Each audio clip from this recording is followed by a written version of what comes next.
ठीक है जी। देखो, तो कल जो लेक्चर था उसमें तो डिस्कस हुआ था free body diagrams, mainly free body diagram को डिस्कस किया था हमने कि कैसे कैसे आप फ्री बॉडी डायग्राम से ड्रॉ करते हो, उसमें क्या क्या पॉइंट्स को ध्यान रखना होता है, और उसके बाद आप डिस्कस कर रहे थे कि फ्री बॉडी डायग्राम को यूज कैसे करना है हमें। तो फ्री बॉडी डायग्राम को यूज किया जाता है for application of Newton law. जो 3 लॉ हैं जिसमें से वर्क दो न्यूमेरिकल के लिए 2 ही लॉ बेसिकली इंपॉर्टेंट हैं। फर्स्ट लॉ जिसमें बॉडी अगर रेस्ट पर है या यूनिफॉर्म वेलोसिटी पर है तो आप कह देते हो कि नेट फोर्स उस पर जीरो होगा, है ना। रेस्ट के स्टेट पर और कांस्टेंट वेलोसिटी के स्टेट पर फोर्सेस को बैलेंस कर दिया जाता है। और अगर बॉडी में कोई एक्सेलरेशन आ रहा है तो फिर हम summation of all forces is equal to mass into acceleration. तो इन लॉज को अप्लाई करने के लिए हम लोग फ्री बॉडी डायग्राम्स को ड्रॉ करते हैं ताकि हमें फोर्सेस का बड़ा क्लियर आइडिया लग जाए, उसका वेक्टर रिप्रेजेंटेशन हो जाए, और उसके बाद आप लॉज को अप्लाई करोगे। तो आज हम कुछ क्वेश्चंस करेंगे इसी बेसिस पर फ्री बॉडी डायग्राम के ऊपर, और फ्री बॉडी डायग्राम को हम कैसे यूज करेंगे न्यूटन लॉ के लिए न्यूमेरिकल सॉल्व करने में। तो स्टार्ट कर रहे हैं फर्स्ट क्वेश्चन से। देखो, इसमें ये 5 डायग्राम्स हैं, एक्चुअली 5 पार्ट्स है क्वेश्चन में, that's why there is 5 diagram की।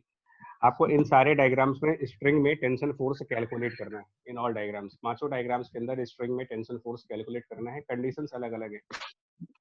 ए वाले पार्ट में अगर आप ध्यान से पढ़ पाओ क्वेश्चन को, तो जो ए वाला पार्ट है उसमें जो सीलिंग है वो रेस्ट पे है। बी वाले पार्ट में सीलिंग ऊपर जा रही है विथ यूनिफॉर्म वेलोसिटी। सी वाले पार्ट में moving up with uniform acceleration. D part moving down with the uniform acceleration. And E part is moving up with the speed decreasing at the rate of a. तो थोड़ा सा मैंने languages को भी change किया है क्योंकि क्वेश्चन में लैंग्वेज का भी गेम फंसता है ना। तो देखो, आप ये पांचों पार्ट्स में से किसी भी पार्ट का जब आंसर देना चाहते हो तो बिकॉज पांचों फिगर्स आइडेंटिकल है तो फ्री बॉडी डायग्राम तो सबके लिए कॉमन होगा। तो अगर हम फ्री बॉडी डायग्राम ड्रॉ करेंगे यहाँ पर, तो फ्री बॉडी डायग्राम इस ब्लॉक के लिए सबसे कॉमन रहेगा, पांचों डायग्राम्स में कॉमन रहेगा वो। सिंपली आप डाउनवर्ड डायरेक्शन में mg दिखाएंगे एक पॉइंट के ऊपर, उसका जो मास होगा इंटू जी, और ऊपर की तरफ टेंशन फोर्स टी दिखाएंगे। तो ये free body diagram of block है फॉर ऑल 5 पार्ट्स। इसमें कोई फर्क नहीं है ना, तीनों के फ्री बॉडी डायग्राम, पांचों के फ्री बॉडी डायग्राम सेम होंगे, बट फ्री बॉडी डायग्राम के आगे का जो वर्किंग है वो सबके लिए अलग अलग आएगा। लाइक फर्स्ट पार्ट में आपसे कहा जा रहा है कि वो रेस्ट पे है, तो न्यूटन की जो लॉज है उनके हिसाब से अगर ये बॉडी रेस्ट पे है तो फ्री बॉडी डायग्राम के अंदर आपने जितने फोर्सेस को ड्रॉ किया हुआ है वो सब एक दूसरे को बैलेंस कर देंगे। और इस बेसिस पर क्या इक्वेशन बनेगी टी और mg के बीच में, अगर हम पार्ट 1 के हिसाब से चलते हैं तो simply T equal to mg। B part में जब जाएंगे तो वहां पर कह रहे हैं कि this is moving up with the uniform velocity. ये भी न्यूटन फर्स्ट लॉ में ही जाता है। रेस्ट और यूनिफॉर्म वेलोसिटी दोनों न्यूटन फर्स्ट लॉ है जिसमें फोर्सेस बैलेंस किए जाएंगे। तो अगर ये यूनिफॉर्म वेलोसिटी से जा रहा है तो भी हम टी इक्वल टू mg करेंगे, बैलेंस करेंगे इसको। सी वाले पार्ट में now it is moving up, direction important होगा, ध्यान रखना। Moving up with the acceleration a. तो अगर ये ऊपर की तरफ ए एक्सेलरेशन से चल रहा है तो फिर आपको ये पता होना चाहिए कि जिस तरफ बॉडी का एक्सेलरेशन होता है उस तरफ की फोर्स हमेशा ज्यादा होनी चाहिए। दैट मीन्स अगर अपवर्ड एक्सेलरेशन है तो अपवर्ड फोर्स ज्यादा होगा, डाउनवर्ड एक्सेलरेशन है तो डाउनवर्ड फोर्स ज्यादा होगा, क्योंकि दो अपोजिट डायरेक्शन की फोर्सेस को सब्ट्रैक्ट करना होता है। सब्ट्रैक्शन में से आप किस में से किसको सब्ट्रैक्ट करेंगे ये देखना पड़ता है एक्सेलरेशन की डायरेक्शन से। तो जब ये अपवर्ड एक्सेलरेशन है तो मैं अपवर्ड फोर्स कैपिटल टी में से डाउनवर्ड फोर्स mg को सब्ट्रैक्ट कर दूंगा, ये मेरा बन जाएगा टोटल फोर्स, और इसको हम सब्स्टिट्यूट कर देंगे equal to mass into acceleration according to second law. D part में, डी वाले पार्ट में नाउ इसमें कह रहे हैं कि moving down with the acceleration, यानी कि एक्सेलरेशन का डायरेक्शन अब डाउनवर्ड डायरेक्शन है। जो डी पार्ट है उसमें हम डाउनवर्ड एक्सेलरेशन ले रहे हैं। तो अब आप डाउनवर्ड एक्सेलरेशन लेने का मतलब कि डाउनवर्ड डाउनवर्ड फोर्स की वैल्यू ज्यादा होनी चाहिए, यानी कि अब mg वाला फोर्स ज्यादा होगा। सो mg में से t को माइनस करेंगे और इसको बराबर करेंगे मास इनटू एक्सेलरेशन के। ना ई पार्ट में थोड़ा ध्यान देने वाली बात है कि ई वाले पार्ट में बॉडी मूव तो ऊपर कर रही है, it is moving up. Moving up मतलब ये डायरेक्शन वेलोसिटी का हुआ, वेलोसिटी इज अप। लेकिन उसमें साथ में आपसे कह रहे हैं कि जो स्पीड है वो कम हो रही है, स्लो हो रही है, इसका मतलब कि वो रिटार्डेट हो रही है। तो इसका मतलब डायरेक्शन ऑफ एक्सेलरेशन किधर रहा होगा ई पार्ट में, काइनेमेटिक्स के पॉइंट ऑफ व्यू से चला जाए कि अगर एक बॉडी की वेलोसिटी की डायरेक्शन ऊपर है लेकिन वेलोसिटी का मैग्नीट्यूड बार बार कम होता चला जा रहा है, तो आप करस्पॉन्डिंग एक्सेलरेशन कौन सी डायरेक्शन में दिखाएंगे इसका? क्या सर एक्सेलरेशन वेलोसिटी के ऑपोजिट डायरेक्शन में एक्सीलरेशन होगा। तो इसका मतलब डाउन होगा। बिल्कुल सही है। Yes sir. हाँ, तो एक्सेलरेशन डाउन है। तो मैं इसलिए मैंने इस पार्ट को लिया है कि कुछ स्टूडेंट्स वेलोसिटी के हिसाब से फोर्सेस को देखते हैं, जबकि स्टेटमेंट है कि आप हमेशा एक्सेलरेशन की डायरेक्शन को देखेंगे। जो डायरेक्शन एक्सेलरेशन का है, जैसे कि डाउनवर्ड है, तो डाउनवर्ड फोर्स स्ट्रॉन्गर होना चाहिए, वेलोसिटी वाली से नहीं देखते कभी भी। कुछ बच्चे कंफ्यूज हो जाते हैं कि ऊपर जा रहा तो ऊपर का फोर्स ज्यादा होगा। बॉडी जा किधर रही है वो इंपॉर्टेंट नहीं है, उसका एक्सेलरेशन किधर है ये इंपॉर्टेंट है हमारे लिए। तो डाउनवर्ड एक्सेलरेशन है ई पार्ट में, मतलब यहाँ पर भी डाउनवर्ड फोर्स ज्यादा होगी, यानी mg ज्यादा होगा। So mg minus T equal to again mass into acceleration. तो ये एक बहुत ही एलिमेंट्री एग्जांपल लिया था मैंने, फर्स्ट एग्जांपल था, तो दैट कि न्यूटन लॉ को हमको धीरे धीरे बेसिक चीजें समझ में आने लगे कि इसको यूज कैसे करना होता है। फिर बोल रहा हूँ फ्री बॉडी डायग्राम हमेशा ड्रॉ करेंगे, और उसके बाद जैसा क्वेश्चन कहता है वो तीन तरीके के क्वेश्चन आएंगे आपके सामने, या तो बॉडीज रेस्ट पे दिखेंगी आपको, या फिर वो यूनिफॉर्म वेलोसिटी पर होंगे, या वो किसी एक डायरेक्शन में एक्सेलरेट कर रहे होंगे। ये तीन ही न्यूमेरिकल्स पूरे चैप्टर में आएंगे। अगला एग्जाम्पल देखो।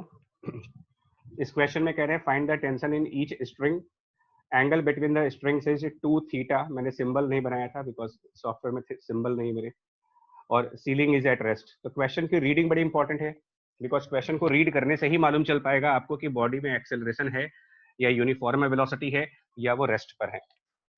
अब इसका स्टेप वही है, सबसे पहले हमने फ्री बॉडी डायग्राम ड्रॉ किया, तो सबसे पहले एक पॉइंट हुआ है, पॉइंट जो कि ब्लॉक को रिप्रेजेंट करता है।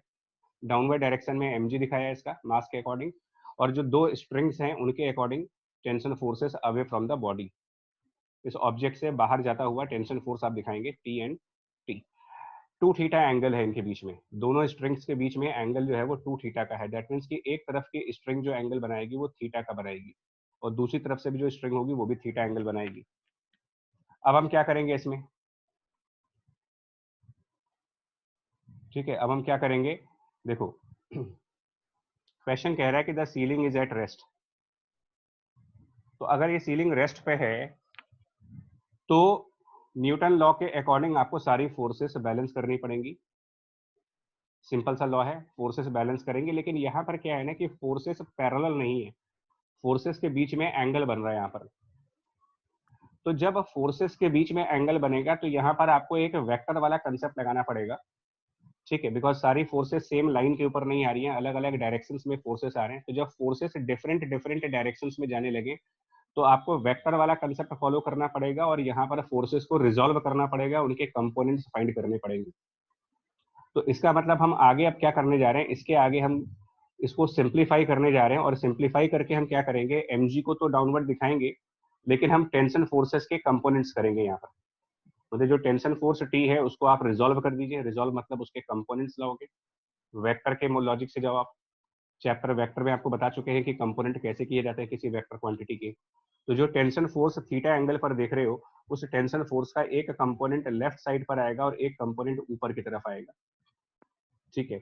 अब वो कितना कंपोनेंट होगा अगर पूछा जाए कि जो लेफ्ट वाला टेंशन है, जो लेफ्ट साइड वाला टेंशन है, इसका कौन सा कंपोनेंट वाई डायरेक्शन में जाएगा और कौन सा कंपोनेंट एक्स डायरेक्शन में जाएगा एंगल को देखते हुए, तो वाई डायरेक्शन में क्योंकि वो थीटा एंगल पर है तो उधर की तरफ टी कॉस थीटा वाला कंपोनेंट, और लेफ्ट साइड डायरेक्शन में जो कंपोनेंट होगा वो T multiplied by sine of theta.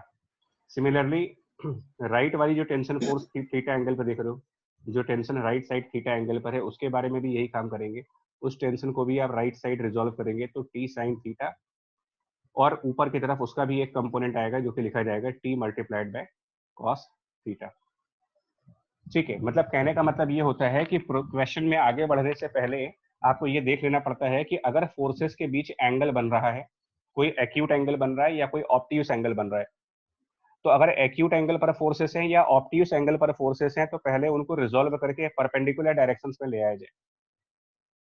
फिर से बोल रहा हूँ, अगर आप यहाँ पर देखोगे कि टेंशन फोर्स और mg इनके बीच ऑब्ट्यूस एंगल है, तो इनको हम क्या करेंगे, पहले रिजॉल्व करेंगे ताकि एंगल्स 90 डिग्री वाले दिखें आपको।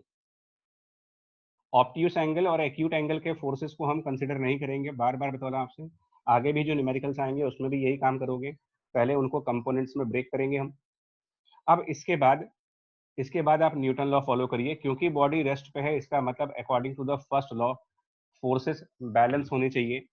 तो वर्टिकल डायरेक्शन में, मतलब जिसको हम वाई एक्सिस भी कह सकते हैं, ये वाई एक्सिस मान लीजिए और ये हॉरिजॉन्टल डायरेक्शन में एक्स एक्सिस मान लो, तो आप दोनों एक्सिस पर अलग अलग बैलेंस करोगे। एक्स एक्सिस की फोर्स अलग से बैलेंस की जाएगी, वाई एक्सिस की फोर्स को अलग से बैलेंस करेंगे। तो अगर आप एक्स एक्सिस को चेक करो तो एक्स एक्सिस पर ऑलरेडी एक बैलेंस चल रहा है। क्यों? एक्स एक्सिस पर पहले से ही बैलेंस क्यों चल रहा है? क्योंकि एक्स एक्सिस के राइट साइड डायरेक्शन में ऑलरेडी एक टी साइन थीटा है और एक्स एक्सिस की लेफ्ट साइड पर भी टी साइन थीटा है। तो राइट साइड वाला टी साइन थीटा और लेफ्ट साइड वाला टी साइन थीटा, ये दोनों एक दूसरे को परफेक्टली बैलेंस कर रहे हैं। वाई एक्सिस की तरफ जब चलते हो आप, वाई एक्सिस की डायरेक्शन में, तो वाई एक्सिस की डायरेक्शन थोड़ा सा अलग है, क्योंकि उसमें डाउनवर्ड डायरेक्शन में तो एम लग रहा है और ऊपर की तरफ दो कंपोनेंट्स आ रहे हैं टेंशन फोर्सेस के, टेंशन फोर्सेस की दो कंपोनेंट्स ऊपर की तरफ। तो M in the downward direction और टी कॉस थीटा ऊपर की तरफ एक तरफ से और टी कॉस थीटा दूसरे साइड से, बैलेंस करके इनको इक्वेशन लिखोगे और इनके बाद बनेगा, दोनों जो ऊपर वाले कंपोनेंट्स हैं वो ऐड हो जाते हैं, सेम डायरेक्शन के वेक्टर्स हैं, 2t cos थीटा, और अपोजिट डायरेक्शन वाला वेक्टर mg उनको बैलेंस करेगा, 2t cos थीटा बराबर mg। सो ये इसका आंसर बन जाएगा। दैट मीन्स कि टेंशन फोर्स की वैल्यू बनेगी mg divided by 2 times of cos theta. ये इसका आंसर बनेगा, टेंशन बराबर है 2mg को mg बाय 2 सर cos। दोनों सर दोनों स्ट्रिंग में टेंशन सेम ही आएगा? ये इसलिए सेम आ रहा है, हाँ, सर। बिल्कुल जेन्युइन पॉइंट पूछ रहे हो आप। यहाँ पर इसलिए सेम हमने लिया है कि दोनों स्ट्रिंग्स सिमेट्रिकल है। दोनों स्ट्रिंग सिमेट्रिकल होने का मतलब दोनों वर्टिकल से इक्वल एंगल बना रहे। तो सिमेट्री की वजह से क्या होता है कि जो लेफ्ट साइड कंडीशन है वैसे ही कंडीशन राइट साइड है, इसलिए सेम टेंशन होगा। ठीक है, बात समझ में आई आपको? Yes sir. तो मेरा नेट अनस्टेबल हो गया था, आप एक चीज बता देंगे, थीटा 2 थीटा को हमने थीटा थीटा कैसे कर लिया? तो डिवाइड कर दिया और उसमें क्या है, तो ये पूरा एंगल 2 थीटा कह रहे हो आप, और तो अगर हम बीचों बीच एक बाइसेक्टर लाइन बनाएंगे तो आधा आधा एंगल नहीं हो जाएगा, इधर थीटा और इधर थीटा। यस। तो लेकिन वो ब्लॉक से परपेंडिकुलर होगा या फिर एक्स एक्सिस से परपेंडिकुलर होगा, ये कैसे पता एंगल बाइसेक्ट करने पे? क्वेश्चन में दिया है यार, ये क्वेश्चन में आपको दिया है कि ये लाइन एक्स एक्सिस है। यस। देखिए मैं आपको एक और बता दूं, न्यूटन लॉ में हमें कुछ पता करने के लिए नहीं आता है, मैं बताऊं। इसीलिए मैंने अभी कहा था कि हम क्वेश्चन की लैंग्वेज को पढ़ेंगे, हम लोग अपनी तरफ से कुछ नहीं करते, मतलब हम सिर्फ एक फॉलोअर है, ऐसे मानिए। जो लिखा है और जो न्यूटन ने कहा है उन दोनों को हम यूज कर रहे हैं। मतलब हमें ऐसी कोई इन्फॉर्मेशन अपनी तरफ से सोचने की जरूरत नहीं है कि ये ऐसा होगा कि वैसा होगा, कुछ नहीं। आपको सिर्फ 3 बातें सोचनी है फ्री बॉडी डायग्राम बनाने के बाद। फ्री बॉडी डायग्राम तो आपको बनाना है क्योंकि वो कंसेप्ट है। उसके बाद सिर्फ 3 बातें आपको क्वेश्चन में उसकी लैंग्वेज को सर्च करना पड़ता है, क्वेश्चन की लैंग्वेज को पढ़ करके, और ये 3 बातें आप पता लगाओ। Whether the block is at rest, whether the block is moving at constant velocity, and third if it is moving at some acceleration। सिर्फ ये 3 बातें पता करिए बस। और मैंने एक नया पॉइंट आपसे ये ऐड किया है यहाँ पर कि जब फोर्सेस के बीच में एक्यूट एंगल बने और ऑब्ट्यूस एंगल बने तो उनको कंपोनेंट्स में ब्रेक भी करना पड़ेगा आपको। अगला एग्जांपल देखो आप, ये भी इसमें क्या है कि ये एक रेड कलर का जो है आप देख रहे हो वो स्फीयर है। बेसिकली रेड कलर से एक स्फीयर बनाया गया है जिसका मास m है, और ये स्फीयर किसी स्ट्रिंग से एक वॉल से अटैच है। ये जो ब्लैक कलर की लाइन देख रहे हो वो स्ट्रिंग है। तो स्फीयर के सेंटर से स्ट्रिंग बांधी है और स्ट्रिंग को ले जाकर के वॉल से अटैच कर दिया। और वॉल और स्ट्रिंग के बीच में जो एंगल बन रहा है, इस वॉल और स्ट्रिंग के बीच का ये एंगल, ये क्वेश्चन में दिया है, अगर आप लाइन पढ़ो, the string makes theta angle with the wall. तो ये एंगल थीटा है। क्वेश्चन में दिया गया है कि सिस्टम इज एट रेस्ट। तो हमें अब क्या करना पड़ेगा, इस स्फीयर का फ्री बॉडी डायग्राम चाहिए। सबसे पहला स्टेप वही रहेगा। तो पहले फ्री बॉडी डायग्राम पर गए। ठीक, फ्री बॉडी डायग्राम के लिए स्फीयर को एक पॉइंट से रिप्रेजेंट किया। स्फीयर को पॉइंट से रिप्रेजेंट करने के बाद सबसे पहले उसमें ग्रेविटी की फोर्स दिखाएंगे। जो वॉल है उससे नॉर्मल फोर्स स्फीयर के अंदर आएगा वॉल से। तो इस वॉल से अगर हम स्फीयर के अंदर की तरफ जाएंगे तो राइट साइड डायरेक्शन होगी जो कि नॉर्मल होगा। तो नॉर्मल रिएक्शन फोर्स आप दिखाओगे राइट साइड की तरफ, और इसी स्फीयर से बाहर की तरफ जाता हुआ टेंशन फोर्स दिखाएंगे, स्फीयर से बाहर जाता हुआ टेंशन फोर्स। तो आप इधर टेंशन फोर्स को दिखाओगे टी को। तो ये इसका फ्री बॉडी डायग्राम हो गया। टेंशन फोर्स, इधर नॉर्मल रिएक्शन फोर्स, और इधर mg का फोर्स। और वो जो टेंशन फोर्स है ना वो वर्टिकल से थीटा एंगल पर है as per the statement given in this question. वो हम लोग नहीं बता रहे, देखो ये सब दिया है क्वेश्चन में। तो एन और एम जी तो 90 डिग्री पर है, तो इनको कुछ करने की जरूरत नहीं है आपको, ये 90 डिग्री एंगल बना रहे हैं आपस में। लेकिन टेंशन और एम जी के बीच में ऑब्ट्यूस एंगल बन रहा, तो जस्ट पीछे मैंने कहा था कि जो ऑब्ट्यूस एंगल वाले वेक्टर्स होते हैं उनमें से कंपोनेंट करना पड़ेगा। तो यहाँ पर कंपोनेंट हम करने जा रहे हैं टेंशन फोर्स के, और टेंशन फोर्स का जब कंपोनेंट करेंगे तो उसका एक कंपोनेंट लेफ्ट साइड डायरेक्शन में अपीयर होगा और एक कंपोनेंट टेंशन का ऊपर की तरफ अपीयर होगा।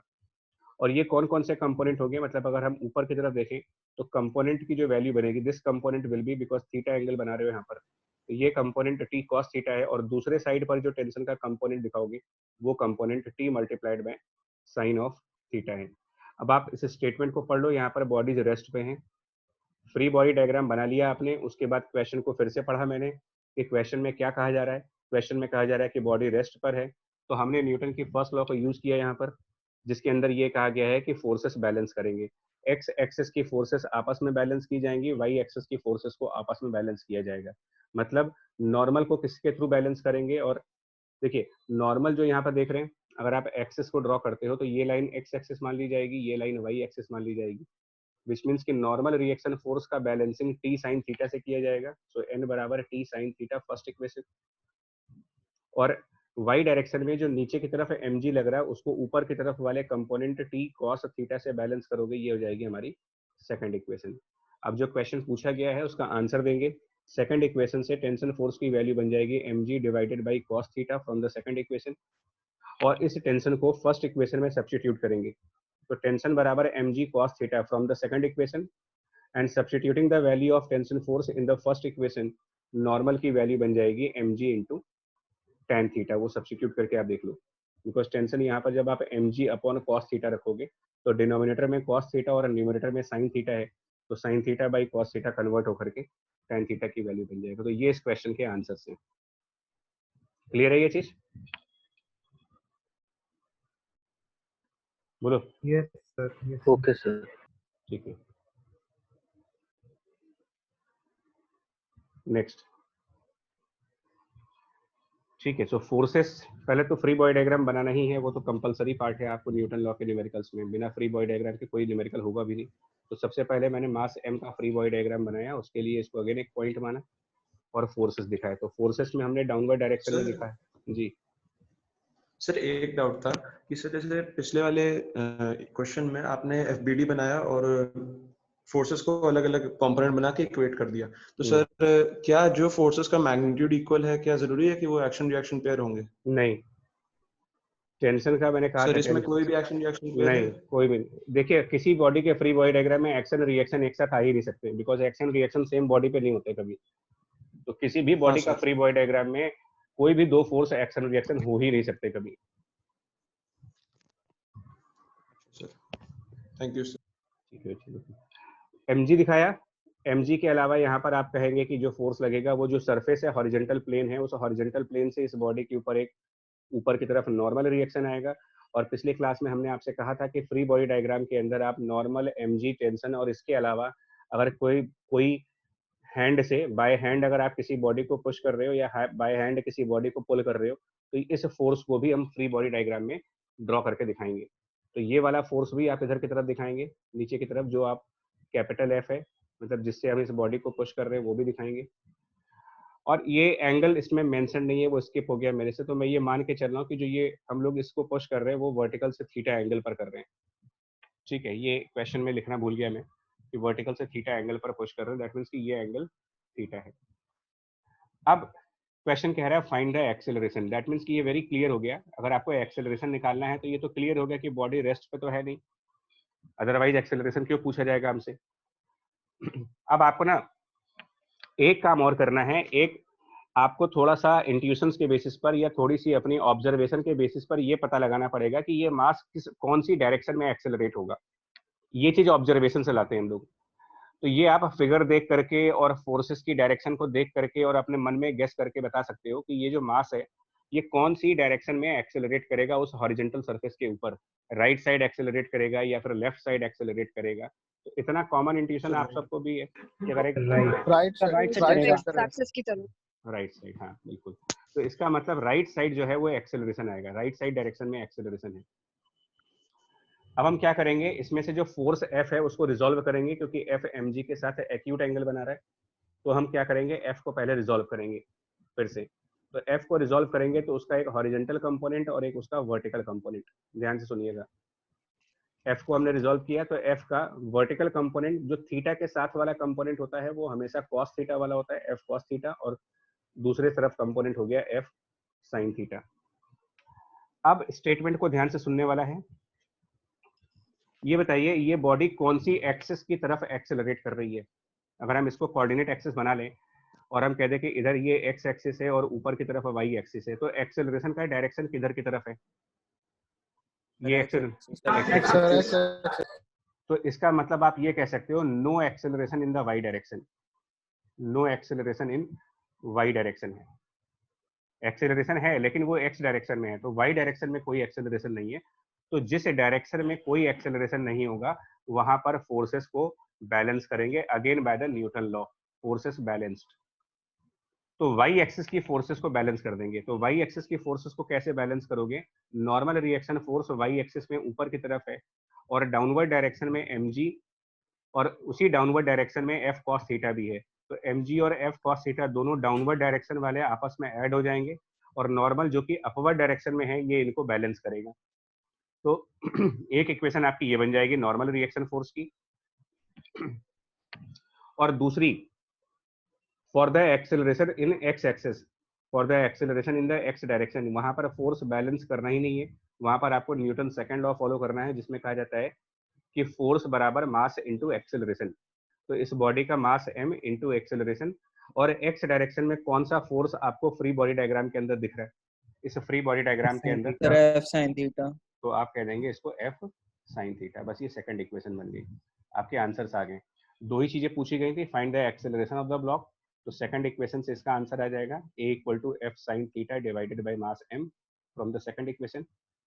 एंड नॉर्मल रिएक्शन पूछा गया था, n की वैल्यू पूछी जा रही है, तो वो फर्स्ट इक्वेशन से आ रहा है आपका mg plus F cos theta.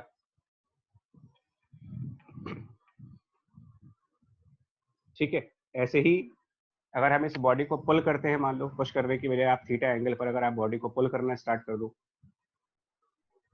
कोई दिक्कत नहीं है, प्रोसेस तो अभी भी सेम चलना है, सेम ही प्रोसेस है सारे न्यूमेरिकल्स के लिए। फ्री बॉडी डायग्राम को बनाते जाइए और उसके बाद न्यूमेरिकल सॉल्व करते जाइए। तो आप mg दिखाएंगे, वो जो कैपिटल F का पुलिंग फोर्स है वो दिखाएंगे, कैपिटल F की पुलिंग फोर्स, और उसके अलावा नॉर्मल रिएक्शन फोर्स। अब आपको क्या करना है, देखो mg, नॉर्मल और कैपिटल F ये दिखाया आपने। कोऑर्डिनेट एक्सिस चाहो तो आप दिखा सकते हो, चाहो तो आप रहने दो, चाहे तो उसको आप मेंटली कर लो, आप अपने माइंड में रख लो, और चाहते हो तो पेपर पे ड्रॉ भी कर सकते हो, कोई दिक्कत नहीं है। ये एक्स एक्सिस वाई एक्सिस दिखा दिया हमने, और फोर्स F हॉरिजॉन्टल से थीटा एंगल पर है। तो अब इस F का कौन सा कंपोनेंट, F के कंपोनेंट करने पड़ेंगे, तो F का एक कंपोनेंट एक्स एक्सिस की तरफ और F का दूसरा कंपोनेंट वाई एक्सिस की तरफ। क्योंकि थीटा एक्स एक्सिस के साथ में बन रहा, तो x वाला कंपोनेंट F cos थीटा लिखेंगे और y वाला कंपोनेंट F साइन थीटा लिखेंगे। इसके बाद फिर आपकी ऑब्जर्वेशन आएगी कि ये y एक्सिस पर एक्सेलरेट करेगा या x एक्सिस पर एक्सेलरेट करेगा। ये चीज आपको ऑब्जर्व करनी पड़ती है, मतलब ये न्यूमेरिकल में नहीं बताया जाएगा, ये आपको फिगर देख करके एक बार फिर से समझाना पड़ेगा कि ये मास किधर की तरफ जाएगा। तो इतना कॉमन ऑब्जर्वेशन आप लगा सकते हो कि ये मास एक्सेलरेट करेगा तो x एक्सिस पर करेगा, y एक्सिस पर नहीं कर सकता। तो since no acceleration in Y direction, same reason फिर से, no acceleration in Y direction, तो आप क्या कर दीजिएगा, वाई डायरेक्शन में फोर्सेस को बैलेंस कर दीजिएगा। मतलब जिस एक्सिस पर एक्सेलरेशन नहीं है वहां पर फोर्सेस बैलेंस होंगी। तो फोर्सेस अगर आप बैलेंस करते हो तो आप उसके करस्पॉन्डिंग क्या इक्वेशन आएगी वो देख लीजिए, फोर्सेस बैलेंस करेंगे तो अब की बार क्या है कि वाई एक्सिस में जो नॉर्मल ऊपर की तरफ है, नॉर्मल की ही डायरेक्शन में एफ साइन थीटा है, तो नॉर्मल और एफ साइन थीटा आपस में ऐड हो जाएंगे और वो बैलेंस करेंगे m इंटू जी को। इसका मतलब यहाँ से नॉर्मल रिएक्शन फोर्स की वैल्यू बनेगी mg minus F multiplied by sine of theta. And for acceleration on x axis, जो है एक्सेलरेशन एक्स एक्सिस पे लग रहा है, तो यहाँ पर आप न्यूटन सेकंड लॉ फॉलो करिए और सेकंड लॉ के हिसाब से force equal to mass into acceleration लगाएंगे। तो mass multiplied by acceleration and the force on the X axis in the free body diagram is F cos theta. यानी यहाँ से आपको एक्सेलरेशन की वैल्यू मिल जाएगी F cos theta divided by mass of body, ये m। आया समझ में ये चीज? ठीक है, ठीक है, चलिए सर लेकिन एक जी। चीज बता दीजिए हाँ। सर, ये कैसे समझ में आएगा कि सर वाई एक्सिस में एक्सेलरेशन नहीं हो रहा है? सर ठीक लगता है, समझ में आता है सर, लेकिन एग्जैक्ट ये तो रीजन मैंने कहा, देखो यही तो मैंने कहा कि ये पोर्शन जो है ना मैकेनिक्स का, ये वाला पार्ट, ये ऑब्जर्वेशंस का होता है। तो ये थोड़ा बहुत आपको ये समझना पड़ेगा, एक अगर जमीन के ऊपर कोई बॉक्स है और सूटकेस होता है, जैसे मान लो सूटकेस को जब आप पुल करते हो तो उसका मोशन फ्लोर के अलोंग होता है या फ्लोर के परपेंडिकुलर होता है, ये आपको सोचना पड़ेगा ना।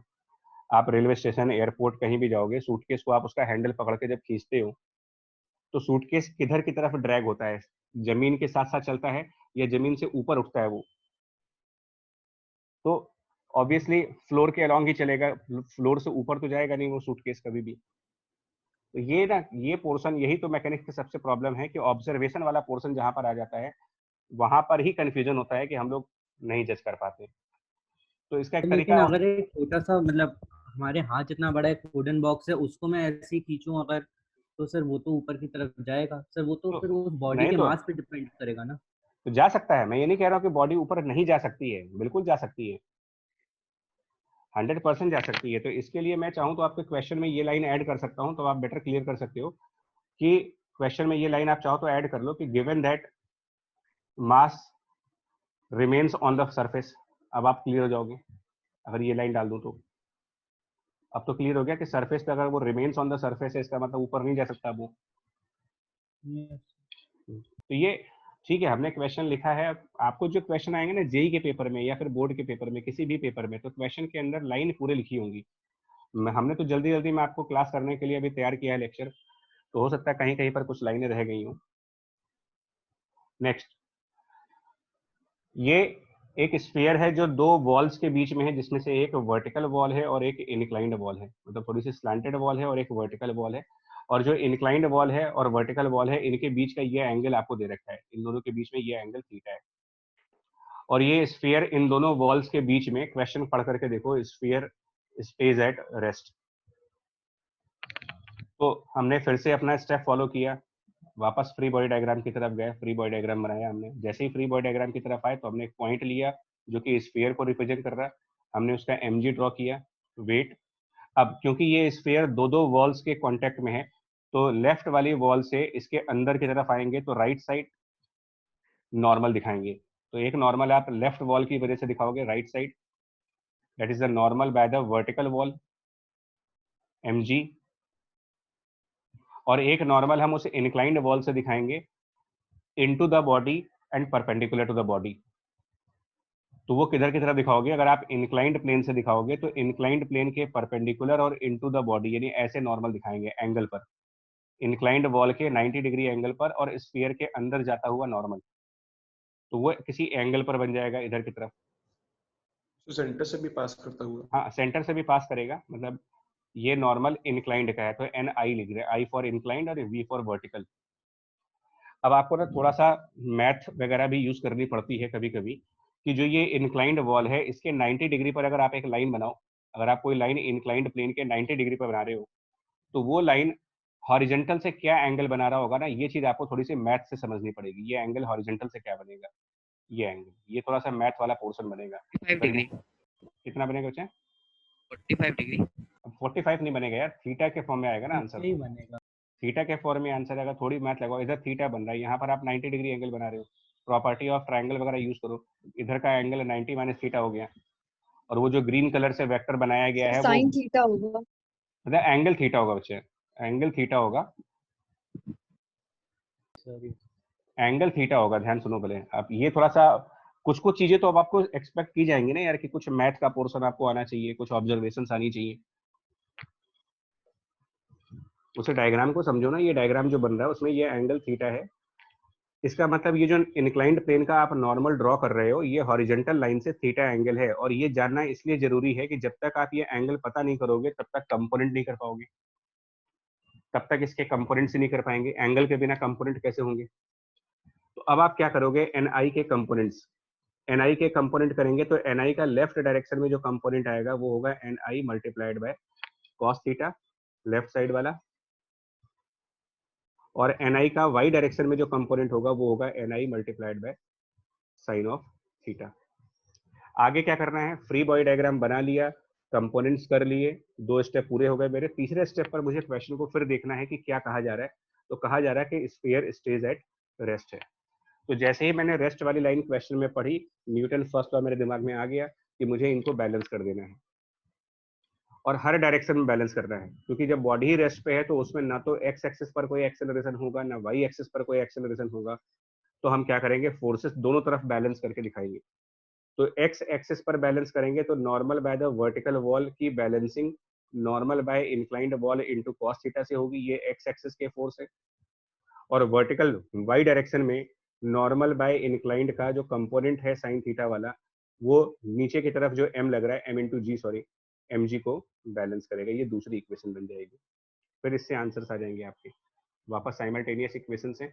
सेकंड इक्वेशन से normal by inclined wall clearly visible है mg अपॉन साइन थीटा, और ni की वैल्यू को फर्स्ट इक्वेशन में सब्स्टिट्यूट करेंगे इन द फर्स्ट इक्वेशन। तो वर्टिकल वॉल का जो नॉर्मल आएगा, substituting the value of ni in the first equation, ये आएगा mg इंटू कॉट थीटा आएगा, बिकॉज वहाँ cos theta upon sine theta आ जाएगा। तो ये इस क्वेश्चन के आंसर है।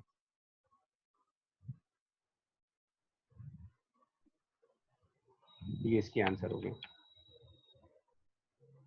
सारा गेम 2 स्टेप का है, फ्री बॉडी डायग्राम का और कंपोनेंट्स का। नेक्स्ट थोड़ा सा हायर लेवल पे आते हैं। मल्टीपल ब्लॉक्स हैं हमारे पास, 3 ब्लॉक्स का सिस्टम है। मासेस गिवन है यहाँ पर, आप क्वेश्चन तब तक रीड करें। क्वेश्चन में आप जो भी सोल्यूशन देना है तो पहले तो आप फ्री बॉडी डायग्राम को ड्रॉ करेंगे ही करेंगे, उसके बिना कोई काम चलना ही नहीं है मेरा। तो मैं यहाँ पर फ्री बॉडी डायग्राम बनाऊंगा, और क्योंकि यहाँ पर 3 मासेस है तो 3 फ्री बॉडी डायग्राम बनाएंगे। 3 मासेस 3 फ्री बॉडी डायग्राम्स। तो फ्री बॉडी डायग्राम मैं बनाऊंगा सबसे पहले ब्लॉक 1 के लिए, देन फ्री बॉडी डायग्राम बनाएंगे ब्लॉक 2 के लिए, and then free body diagram बनाएंगे ब्लॉक 3 के लिए। तो स्टार्ट करते हैं ब्लॉक 3 की तरफ से। ब्लॉक 3 की तरफ से जब स्टार्ट करेंगे तो वहां पर उसको पॉइंट माना, उसका mg दिखाया नीचे की तरफ, और ब्लॉक 3 पर ब्लॉक 2 की वजह से ऊपर नॉर्मल लगेगा। ये 2 ही फोर्स आएंगे इसके अंदर। ब्लॉक 3 का मास आपको क्वेश्चन में दिया हुआ है 5 kilogram, 3 kilogram and 2 kilogram respectively for the block 1 and block 2 and block 3। यानी ब्लॉक 3 2 किलोग्राम का है तो 2 इंटू जी मतलब 20 न्यूटन का mg हो गया। और एक नॉर्मल रिएक्शन फोर्स ऊपर की तरफ दिखाओगे जो कि बाय द ब्लॉक 2 होगा, नॉर्मल बाय द ब्लॉक 2। ठीक है, नॉर्मल बाय ब्लॉक 2। तो इसको फिलहाल मैं n लिख रहा हूँ, मैं बगल में आप चाहो तो लिख सकते हो बाय द ब्लॉक 2 है, लेकिन वैसे ही ये n है, मैं सिंबल इसके लिए n यूज करूंगा। ब्लॉक 2 का फ्री बॉडी डायग्राम जब बनाएंगे तो अगेन उसका एक पॉइंट दिखाया, mg वहां पर भी दिखाएंगे। तो ब्लॉक 2 का मास है जितना उसके हिसाब से नॉर्मल रिएक्शन फोर्स, तो ब्लॉक 2 3 किलोग्राम का है तो 3 इंटू जी 30। उसके बाद ब्लॉक 2 सैंडविच ब्लॉक है, इसमें 2 नॉर्मल लगाने पड़ेंगे आपको, एक ब्लॉक 3 की वजह से और एक ब्लॉक 1 की वजह से। तो ब्लॉक 3 की साइड से, ब्लॉक 3 वाली साइड से ब्लॉक 2 के अंदर जाने के लिए आपको नीचे आना पड़ेगा, और ब्लॉक 1 के साइड से ब्लॉक 2 के अंदर जाने के लिए ऊपर जाना पड़ेगा। तो 2 नॉर्मल्स लगाओगे, एक नीचे की तरफ और एक ऊपर की तरफ।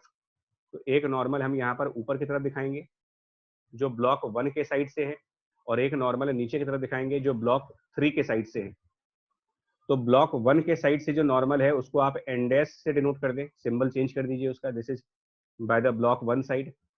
और जो नीचे वाला नॉर्मल है, अब यहाँ पर एक क्वेश्चन है जो लास्ट क्लास में डिस्कस किया था कि जो ब्लॉक 2 और ब्लॉक 3 है, ब्लॉक 2 की वजह से ब्लॉक 3 पर नॉर्मल लग रहा है और ब्लॉक 3 की वजह से ब्लॉक 2 पर नॉर्मल लग रहा है।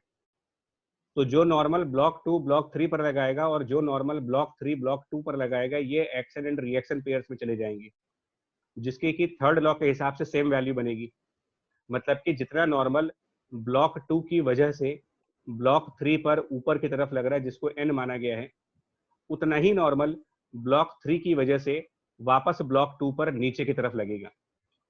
यानी ये जो डाउनवर्ड वाला नॉर्मल है इसको वापस आप n दिखाएंगे फिर से, इसके लिए अलग सिंबल मानने की जरूरत नहीं है। This is by block 3, normal bye block 2 and normal bye block 3 action and reaction pairs हैं, इसलिए ये बराबर हो जाएंगे, सेम वैल्यू होंगे, सेम सिंबल्स यूज करेंगे इसके लिए। फिर आते हैं ब्लॉक 1 की तरफ। ब्लॉक 1 पर भी सेम प्रोसेस है, उसका mg नीचे की तरफ जिसकी वैल्यू 5 किलोग्राम है तो 50।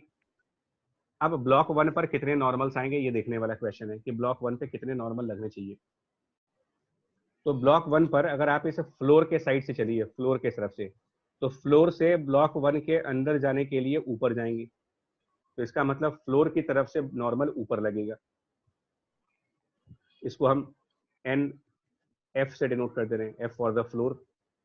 और ब्लॉक 2 की साइड से, ब्लॉक 2 के साइड से ब्लॉक 1 के अंदर की तरफ जाने के लिए डाउनवर्ड जाएंगे हम, तो एक डाउनवर्ड नॉर्मल भी आएगा जो ब्लॉक 2 के साइड से आएगा। अब यहां पर भी फिर एक्शन रिएक्शन वाला लॉ कि ब्लॉक 1 की वजह से ब्लॉक 2 का नॉर्मल और ब्लॉक 2 की वजह से ब्लॉक 1 का नॉर्मल, मतलब ब्लॉक 1 ब्लॉक 2 एक दूसरे के ऊपर जो नॉर्मल लगाएंगे वो बराबर बराबर लगाएंगे थर्ड लॉ के हिसाब से। तो जो ये वाला एन, ये जो एन डैश आप दिखा रहे थे जो कि बाय 1 था, इसी एन डैश का रिएक्शन आपको यहाँ पर दिखाना है, एन डैश का ही रिएक्शन आप यहाँ दिखा रहे हैं। फ्री बॉडी डायग्राम कंप्लीट हो गया, दैट मींस कि क्वेश्चन मोर देन 50% वैसे ही सॉल्व हो जाता है अगर फ्री बॉडी डायग्राम सही बन जाए तो। अब आते हैं क्वेश्चन को पढ़ने पर। पार्ट ए, पार्ट ए कह रहे हैं कि फ्लोर रेस्ट पे है, ठीक है। तो पार्ट ए में अगर ये फ्लोर रेस्ट पे है तो दैट मींस कि हमको ये सारे फोर्सेस एक एक करके बैलेंस कर देते हैं। तो ब्लॉक 1 की जब बैलेंसिंग करेंगे तो normal by floor should be equal to N dash नीचे की तरफ और प्लस 50, एक इक्वेशन ये बन गई। ब्लॉक 2 के लिए जब बैलेंसिंग करेंगे तो उसमें एन डैश ऊपर की तरफ है इक्वल टू डाउनवर्ड डायरेक्शन में एन प्लस 30, ये सेकंड इक्वेशन हो गई। और ब्लॉक 3 के लिए जब बैलेंसिंग करेंगे तो उसमें एन इक्वल टू 20, ये हमारी थर्ड इक्वेशन हो गई। बस इनको आप साइमल्टेनियसली सॉल्व करके तीनों नॉर्मल्स निकाल सकते हो कितने कितने आएंगे। फिर आते हैं बी पार्ट की तरफ। बी पार्ट में कह रहे हैं, वो कह रहे हैं कि it is moving up, B parts में moves up with the acceleration, that mean अभी रेस्ट पे नहीं है। तो इसका मतलब बी पार्ट में अपवर्ड एक्सेलरेशन है, इसका मतलब जितनी भी अपवर्ड फोर्सेस हैं वो ज्यादा हैं और जितनी डाउनवर्ड फोर्सेस हैं वो कम है। तो अब आप equations F equal to m a की लगाओगे, विच मीन्स कि सेकंड लॉ फॉलो करेंगे। अब तो सेकंड लॉ जब हम यहाँ पर फॉलो करेंगे तो देखो क्या इक्वेशन बनाएंगे, एक एक करके बनाएंगे। ब्लॉक 1 के फ्री बॉडी डायग्राम से देखो, तो ब्लॉक 1 के फ्री बॉडी डायग्राम में ऊपर वाली फोर्सेस में से नीचे वाली फोर्सेस को माइनस करिए, क्योंकि एक्सेलरेशन ऊपर है तो ऊपर फोर्स ज्यादा लगेगा। तो ब्लॉक 1 के फ्री बॉडी डायग्राम में ऊपर की तरफ NF दिख रहा है मुझे, तो NF और उसमें से माइनस करेंगे जो डाउनवर्ड फोर्सेस हैं एन डैश और 50, और इस टोटल को रखेंगे मास इनटू एक्सेलरेशन। 5 किलोग्राम उसका मास है और एक्सेलरेशन A, फर्स्ट इक्वेशन।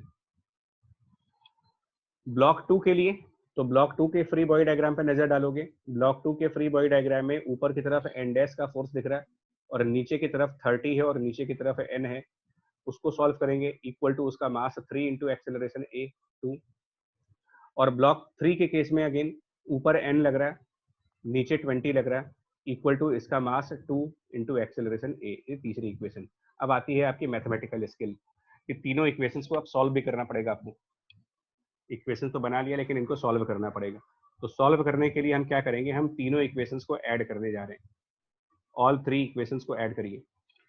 फायदा क्या होगा, तीनों इक्वेशंस को जब आप ऐड करोगे तो राइट हैंड साइड पर, इक्वेशंस के राइट हैंड साइड पर जब तीनों ऐड होंगे तो वो 10 इंटू ए हो जाएगा। और लेफ्ट हैंड साइड पर अगर आप ध्यान दो, जब आप ऐड करोगे तो माइनस एन डैश और एन डैश कैंसिल कर जाएंगे, माइनस एन और एन कैंसिल कर जाएंगे। तो बेसिकली आपके पास बचेगा ऐड करने के बाद NF माइनस ये माइनस 50, माइनस 30 और माइनस 20, यानी कि माइनस 100 बराबर 10 इंटू एक्सेलरेशन। और इस माइनस 100 को राइट साइड लेके जाओ आप, तो माइनस 100 को राइट साइड ले जाकर के आपको normal by the flour mill जाएगा, कितना होगा। तो नॉर्मल बाय द फ्लोर की वैल्यू, एक वैल्यू सॉल्व हो जाएगी 10 इंटू ए प्लस 100, ये इसका आंसर आ गया। अब ए की वैल्यू क्वेश्चन में दी नहीं गई है तो हाँ आंसर को ऐसे ही छोड़ेंगे, फिर क्वेश्चन में ए के न्यूमेरिकल वैल्यू दी गई है। और जब NF आ जाएगा तो सारे आंसर आएंगे। क्या करिएगा, NF की वैल्यू, ये जो NF कैलकुलेट किया है इस NF को ले जाकर के फर्स्ट इक्वेशन में सब्स्टिट्यूट कर दो। तो NF को फर्स्ट इक्वेशन में सब्स्टिट्यूट करोगे तो वहां से एन डैश की वैल्यू मिल जाएगी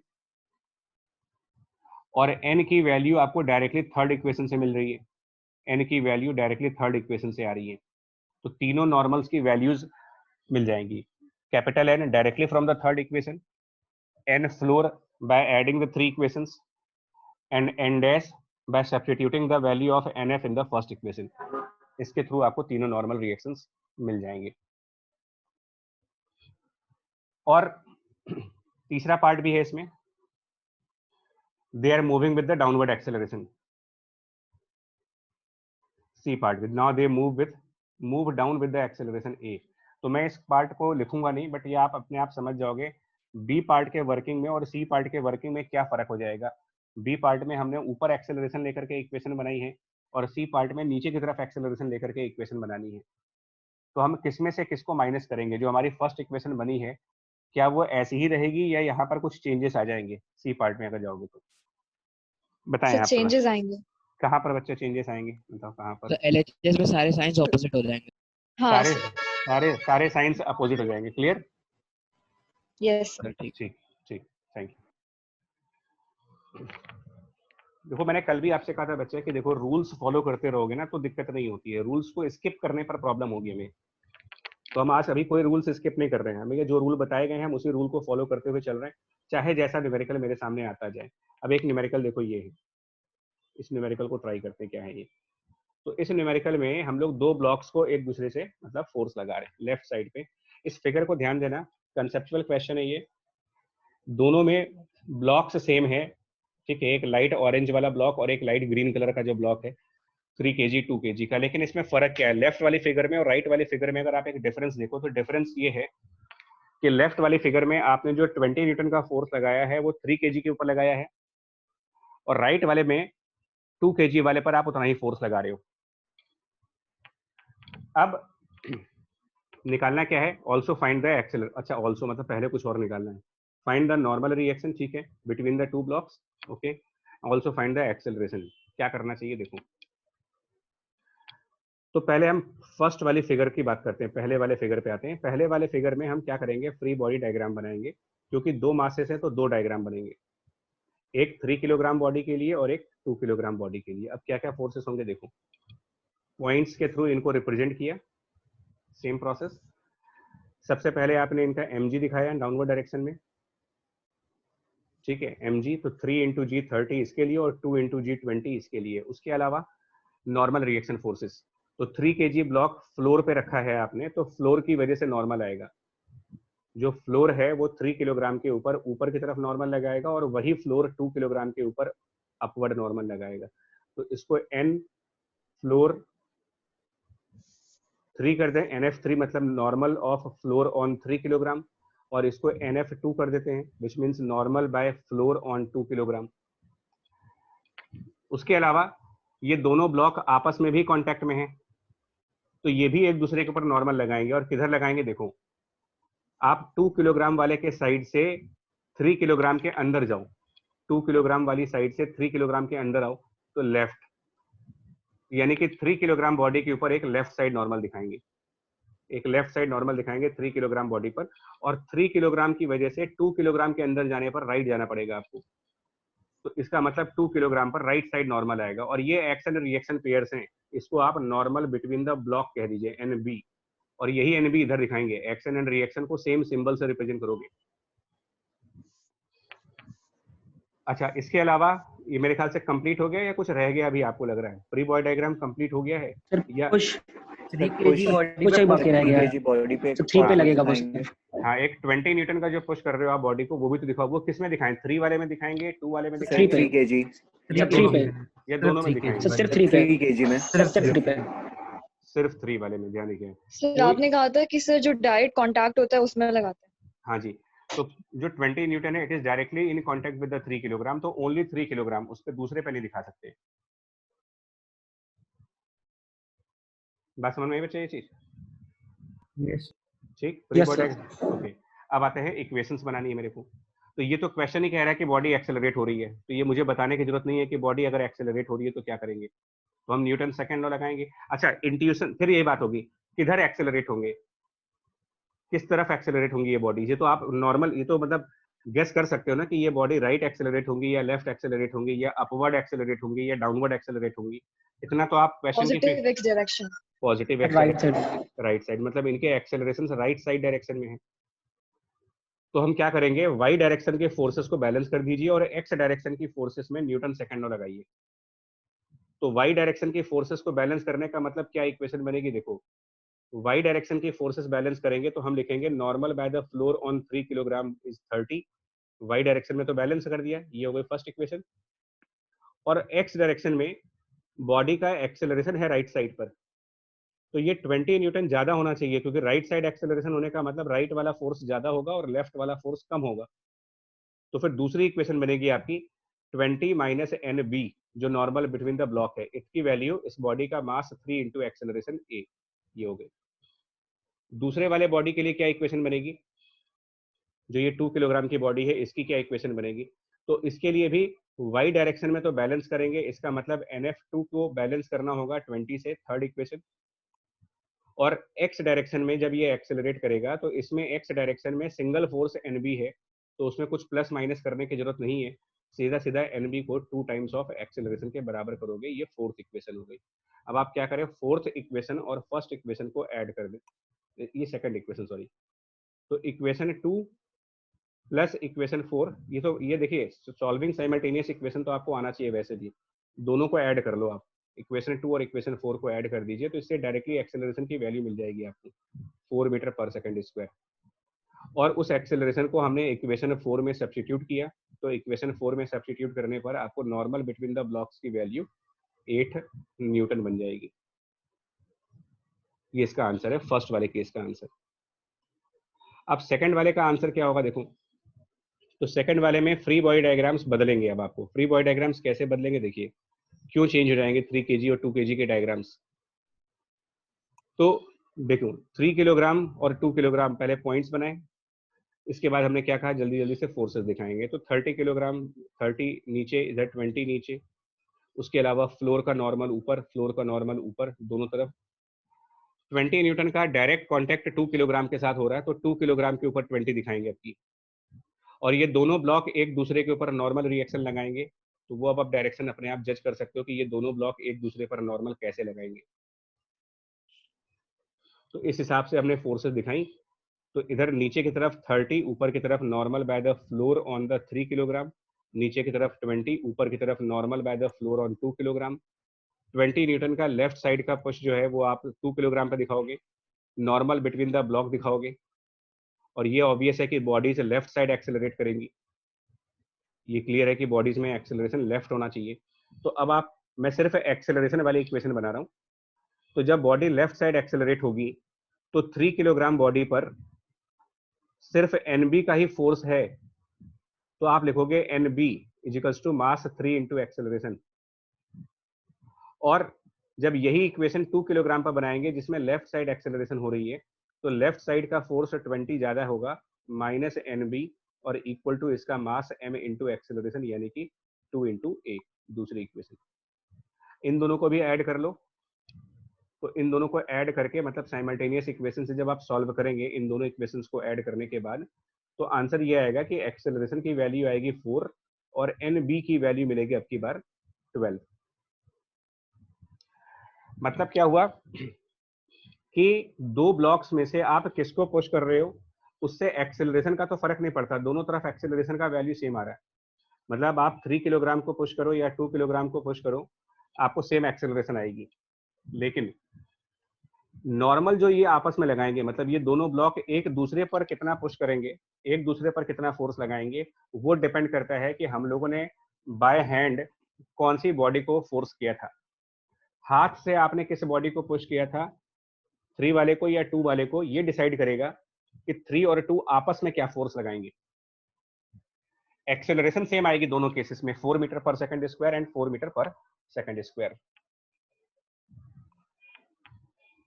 सर इसमें ये भी तो कर सकते थे कि सर पहले इन दोनों को कंबाइंड मास मान के एक्सेलरेशन निकाल लेते, फिर सर किसी भी एक ऑब्जेक्ट का, मतलब एक ऑब्जेक्ट का फ्री बॉडी डायग्राम बना के हम लोग दोनों के बीच का नॉर्मल फोर्स निकाल लेते।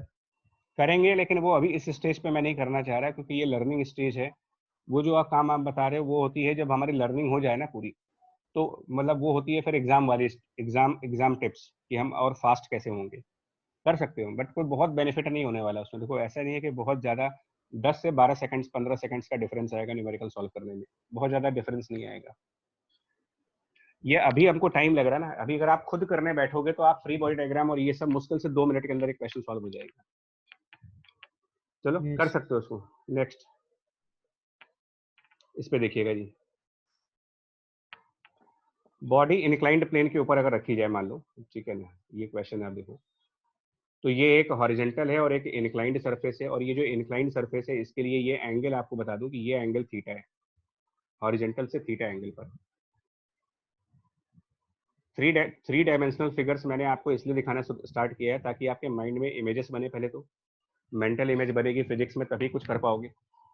अब इस बॉडी में नीचे स्लाइडिंग हो रही है, ठीक है, और ये इंक्लाइंड प्लेन आपसे क्वेश्चन में कहा जा रहा है कि ये स्मूथ है। फ्रिक्शन व्रिक्शन तो अभी ले ही नहीं रहे हम लोग, फ्रिक्शन को अलग से चैप्टर में डिस्कस होगा कभी।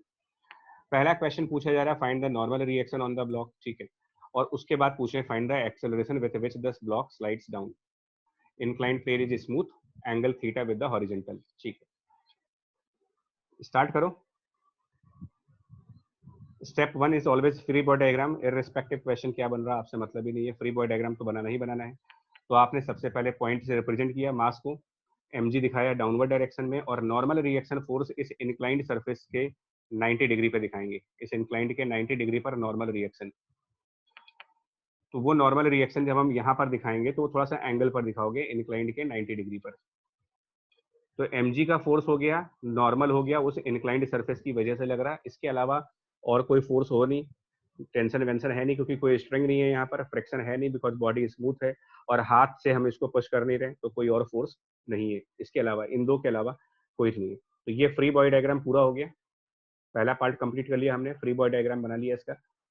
अब फ्री बॉडी डायग्राम बनाने के बाद अगला नंबर ये आता है कि फोर्सेस को रिजॉल्व करना है, क्योंकि ये एक्यूट एंगल के फोर्सेस है तो इनके कंपोनेंट्स करने पड़ेंगे आपको। अब क्वेश्चन ये उठता है कि कंपोनेंट किधर की तरफ करोगे, किस तरफ कंपोनेंट होंगे, हम नॉर्मल के कंपोनेंट करेंगे या mg के कंपोनेंट करेंगे, ठीक है, कौन सी फोर्स के कंपोनेंट करने चाहिए। तो उसके लिए क्या आंसर है मेरा, सुनो, बॉडी का मोशन किस तरफ हो रहा है ये चेक किया जाए, है ना, बॉडी का मोशन किस तरफ हुआ है, सुनना स्टेटमेंट, ये कंसेप्चुअल पॉइंट है बच्चा। बॉडी का मोशन बट ऑब्वियस है कि इंक्लाइंड प्लेन के पैरेलल ही जाएगी, वो नीचे ही फिसलेगी ऐसे, ठीक है जी, बॉडी का मोशन इंक्लाइंड प्लेन के परपेंडिकुलर होगा। तो ये बताओ इनमें से कौन सा फोर्स बॉडी के मोशन के 90 डिग्री एंगल पर है। अगर आपसे पूछूं कि नॉर्मल और mg में से कौन सा फोर्स आपकी नजर में बॉडी के एक्सेलरेट करने की डायरेक्शन के बिल्कुल 90 डिग्री पर है, बॉडी का एक्सेलरेशन इंक्लाइंड प्लेन नॉर्मल है ना, ठीक है, इसका मतलब ये जो नॉर्मल रिएक्शन फोर्स आप देख रहे हो, normal reaction force, this normal reaction force is perpendicular to the acceleration a, और mg is non perpendicular to a। Concept है बच्चा यहाँ पर, आप नहीं मानोगे लेकिन यही छोटे छोटे पॉइंट्स ना न्यूमेरिकल में डिस्टर्ब करते हैं, गलत कंसेप्ट बनाते हैं, कंफ्यूज करते हैं एक दूसरे को। कि जब आपने फ्री बॉडी डायग्राम बना लिया और बॉडी का एक्सेलरेशन भी देख लिया तो आपने ये पता किया कि कौन सा फोर्स ऐसा है जो परपेंडिकुलर टू ए है, कौन सा फोर्स ऐसा है जो परपेंडिकुलर टू ए नहीं है। और मैं आपको यहाँ पर आपको एक टिप दे रहा हूँ कि हमेशा उसको रिजॉल्व करिएगा, ऑलवेज रिजॉल्व, स्टेटमेंट आपको बता दे रहे हैं, the force which is non perpendicular to the acceleration.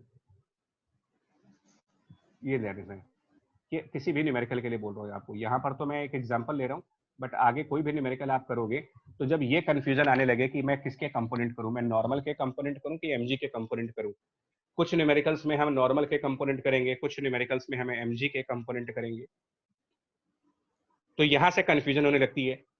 आपको लगता है कि यार आधे न्यूमेरिकल में n को रिजॉल्व कर देते हैं ये लोग, आधे न्यूमेरिकल में mg को रिजॉल्व कर देते हैं, आपको लगता है कि हम लोग अपने मन से चल रहे हैं, हम लोग अपने मन से नहीं चल रहे। इसका भी एक रूल है, इसका भी एक रूल है कि जो भी फोर्स एक्सेलरेशन के नॉन परपेंडिकुलर हुआ, नॉन परपेंडिकुलर, उनको आप इमीडिएटली रिजॉल्व कर दीजिए। अब रिजॉल्व कैसे होगा ये भी एक पॉइंट है, तो रिजॉल्व कैसे होगा ये लेक्चर वेक्टर में था। अब मैं क्या करने जा रहा हूं, जो इंक्लाइंड प्लेन है मेरी, जो इंक्लाइंड प्लेन है, मैं इस इंक्लाइंड प्लेन को अपना एक्स एक्सिस मानता हूं, इंक्लाइंड प्लेन को अपना एक्स एक्सिस मानेंगे, और इंक्लाइंड प्लेन के जो परपेंडिकुलर लाइन बनाई थी मैंने इंक्लाइंड प्लेन के परपेंडिकुलर, इसको मैं अपना वाई एक्सिस मानता हूं। तो अब आप कंपोनेंट्स करेंगे, देखो मैं ना थोड़ा सा यहाँ पर इसी जगह पर इसको दिखाते हैं। हम इस इंक्लाइंड प्लेन की लाइन को एक्स एक्सिस कह रहे हैं, यानी इधर की तरफ आप एक्स एक्सिस डिनोट कर रहे हो, और नॉर्मल के पैरेलल जो डायरेक्शन जा रही है उस डायरेक्शन को वाई एक्सिस कह रहे हो। तो ये हमारा एक्स एक्सिस हो गया, ये वाई एक्सिस हो गया। तो अब आप ये पता लगाओ कि mg और x एक्सिस के बीच में कितना एंगल बन रहा है भाई। mg और x एक्सिस के बीच में कितना एंगल बन रहा है ये पता लगाते हैं। तो ये कैसे पता लगाओगे, देखो आप ओरिजिनल डायग्राम में, हालांकि ये सब काम आपको इतनी देर में कर लेना चाहिए था। 90 माइनस थीटा बनेगा। हाँ, mg वर्टिकल है, mg इज वर्टिकल। तो ये एंगल वैंगल जरा अपने आप निकालना सीखो आप लोग थोड़ा सा, क्योंकि ना फिर ये स्पून फीडिंग वाली बात हो जाएगी। देखिए इनक्लाइंड प्लेन में यहाँ पर हाइलाइटर मूव कर रहे हैं, ये एंगल थीटा बन रहा, यहाँ पर थीटा एंगल बन रहा है ये, और ये 90 डिग्री एंगल बन रहा है। तो यहाँ 90 डिग्री एंगल बन रहा है, यहाँ पर थीटा एंगल बन रहा है। तो ये जो एंगल बनेगा ना यहाँ पर ट्रायंगल की प्रॉपर्टी से, वो अपने आप निकाल सकते हो, है ना। और अगर अपने आप निकालोगे तो ये एंगल बनेगा 90 माइनस थीटा। तो अगर ये 90 माइनस थीटा होगा तो आप वेक्टर वाला चैप्टर पढ़ो, और वेक्टर वाले चैप्टर के हिसाब से mg के कंपोनेंट्स दिखाओ। तो mg का कंपोनेंट इस डायरेक्शन में जिधर वो 90 माइनस थीटा का एंगल बना रहा है, यानी इंक्लाइंड प्लेन के अलोंग mg का कंपोनेंट और इंक्लाइंड प्लेन के परपेंडिकुलरली mg का कंपोनेंट, ये दो कंपोनेंट्स करने हैं आपको, एक इंक्लाइंड प्लेन की तरफ और एक इंक्लाइंड प्लेन के परपेंडिकुलर, ये दो कंपोनेंट्स। तो अगर 90 माइनस थीटा वो उधर बन रहा है तो नेचुरली थीटा एंगल फिर यहाँ बन रहा होगा। तो जिसके साथ थीटा बनता है हमको पता है कि उधर mg cos थीटा वाला कंपोनेंट करेंगे और दूसरी तरफ mg sin थीटा वाला कंपोनेंट करेंगे। इस स्टेप पर बहुत ध्यान देने वाली बात है, क्योंकि अगर यहाँ पर कंपोनेंट्स में कुछ प्रॉब्लम हुई आपकी तो आगे की इक्वेशंस गड़बड़ हो जाएंगी। अब आपको क्या करना है, टिप नंबर 2 क्या करना है आपको। टिप नंबर 2 मैं लिख दे रहा हूँ ताकि आपको रिवीजन करने में हेल्प हो जाए। टिप नंबर 1 तो ये था। टिप नंबर 2, ऑल फोर्सेस, ध्यान देना, all forces which are perpendicular to A should be balanced. Acceleration के परपेंडिकुलर की सारी फोर्सेस को बैलेंस कर दीजिए। तो इस क्वेश्चन में एक्सेलरेशन के परपेंडिकुलर साइड पर कौन कौन से फोर्स हैं या फिर कौन कौन से कंपोनेंट्स हैं, अगर आप डायग्राम देख रहे हो तो आप बताओगे इसमें कि एक्सेलरेशन के परपेंडिकुलरली कौन कौन से फोर्सेस हैं। और एक्सेलरेशन इंक्लाइंड प्लेन के अलोंग है, मतलब ये डायरेक्शन ऑफ एक्सेलरेशन है इंक्लाइंड प्लेन की तरफ। तो इसके परपेंडिकुलरली कौन सा फोर्स है जो इससे 90 डिग्री एंगल पे होगा। तो नॉर्मल रिएक्शन और mg cos theta. Normal reaction है और mg cos थीटा, तो इनको बैलेंस कर दीजिए, n equal to mg cos theta, ये बैलेंस कर दो आप। ये हो गई फर्स्ट इक्वेशन। और टिप नंबर 3 बता दे रहे हैं आपको, यहाँ पर थोड़ा सा डिटेल में लिख दे रहा हूं मैं कि जितनी फोर्सेस, ऑल फोर्सेस या उनके कंपोनेंट्स, फोर्सेस या components which are parallel to a, उनको लेकर के आप ये वाली इक्वेशन बनाना, सिग्मा एफ बराबर मास इनटू एक्सेलरेशन। तो एक्सेलरेशन के पैरेलल कौन सा फोर्स या फिर कौन सा कंपोनेंट है।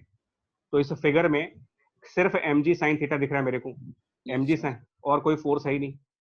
तो mg sin theta which is parallel to a will be equal to mass into a, ये दूसरी इक्वेशन बनेगी। मतलब जैसे जैसे चीजें कॉम्प्लेक्स होती चली जाएंगी ना, वहां पर आपको कुछ बातें और एडिशनल ध्यान देने वाली हैं कि हम किनको रिजॉल्व करेंगे, उसके बाद किनको बैलेंस करेंगे और किनको f इक्वल टू ma में रखेंगे। तो किनको रिजॉल्व करेंगे उसका टिप नंबर 1 है, जो भी फोर्स एक्सेलरेशन के नॉन परपेंडिकुलर है उसको आप रिजॉल्व कर दीजिए।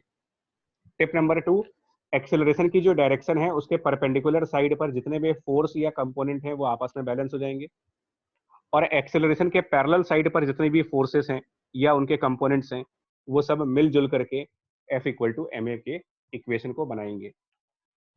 बस यहाँ से मेरा आंसर आ गया जो पूछा गया था। मुझसे पूछा गया था नॉर्मल कितना आएगा, तो आंसर हो गया mg cos थीटा आएगा।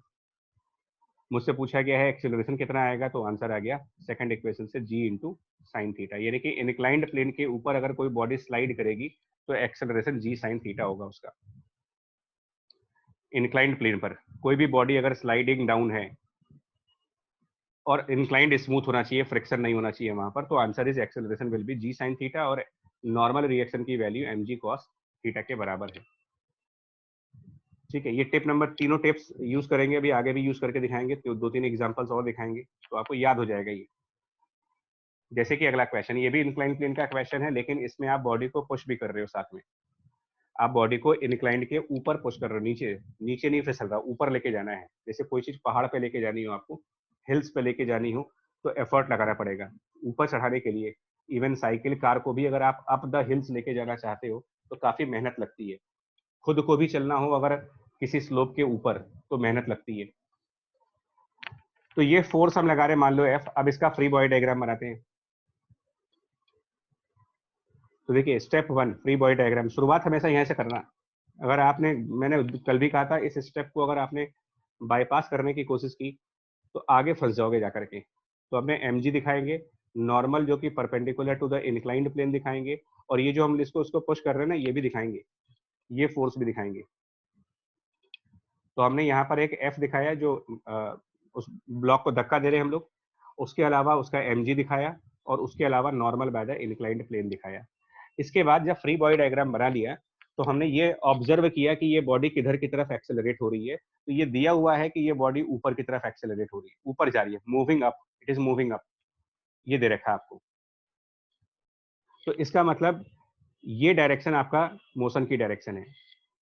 इस तरफ ये देखो, ये फ्री बॉडी डायग्राम का पार्ट नहीं है, पहले बता दें आपको, क्योंकि कल मैंने कहा था कि फ्री बॉडी डायग्राम में फोर्सेस के अलावा कुछ नहीं आने चाहिए आपके। मैं ये अलग से कर दे रहा हूँ, ये डायरेक्शन ऑफ ए है, मतलब डायरेक्शन ऑफ मोशन है ये। उसको फ्री बॉडी डायग्राम में मत दिखाना वरना कंफ्यूज हो जाओगे। फ्री बॉडी डायग्राम में सिर्फ फोर्स होने चाहिए, बाकी कुछ नहीं होना चाहिए। तो एक डायरेक्शन ऑफ मोशन हो गया और एक उसके परपेंडिकुलर लाइन हो जाएगी। एक तो आपने डायरेक्शन ऑफ मोशन रिप्रेजेंट किया कि ये ऊपर की तरफ हो, और एक लाइन उसके परपेंडिकुलर। दैट मीन्स ये लाइन हमारा perpendicular to the motion of object. अब ठीक है, तो आप एक चाहो तो सिंपल वे में ये भी कह सकते हो, एक सिंपल तरीका इसको कहने का ये भी है कि जो डायरेक्शन ऑफ मोशन है उसको आप अपना एक्स एक्सिस मान लो, और जो परपेंडिकुलर टू मोशन डायरेक्शन है उसको अपना वाई एक्सिस मान लो। ये भी एक तरीका कहने का कि बॉडी जिस भी डायरेक्शन में मोशन करे उसको एक्स एक्सिस दिखा दो और उसके परपेंडिकुलर को वाई एक्सिस दिखा दो।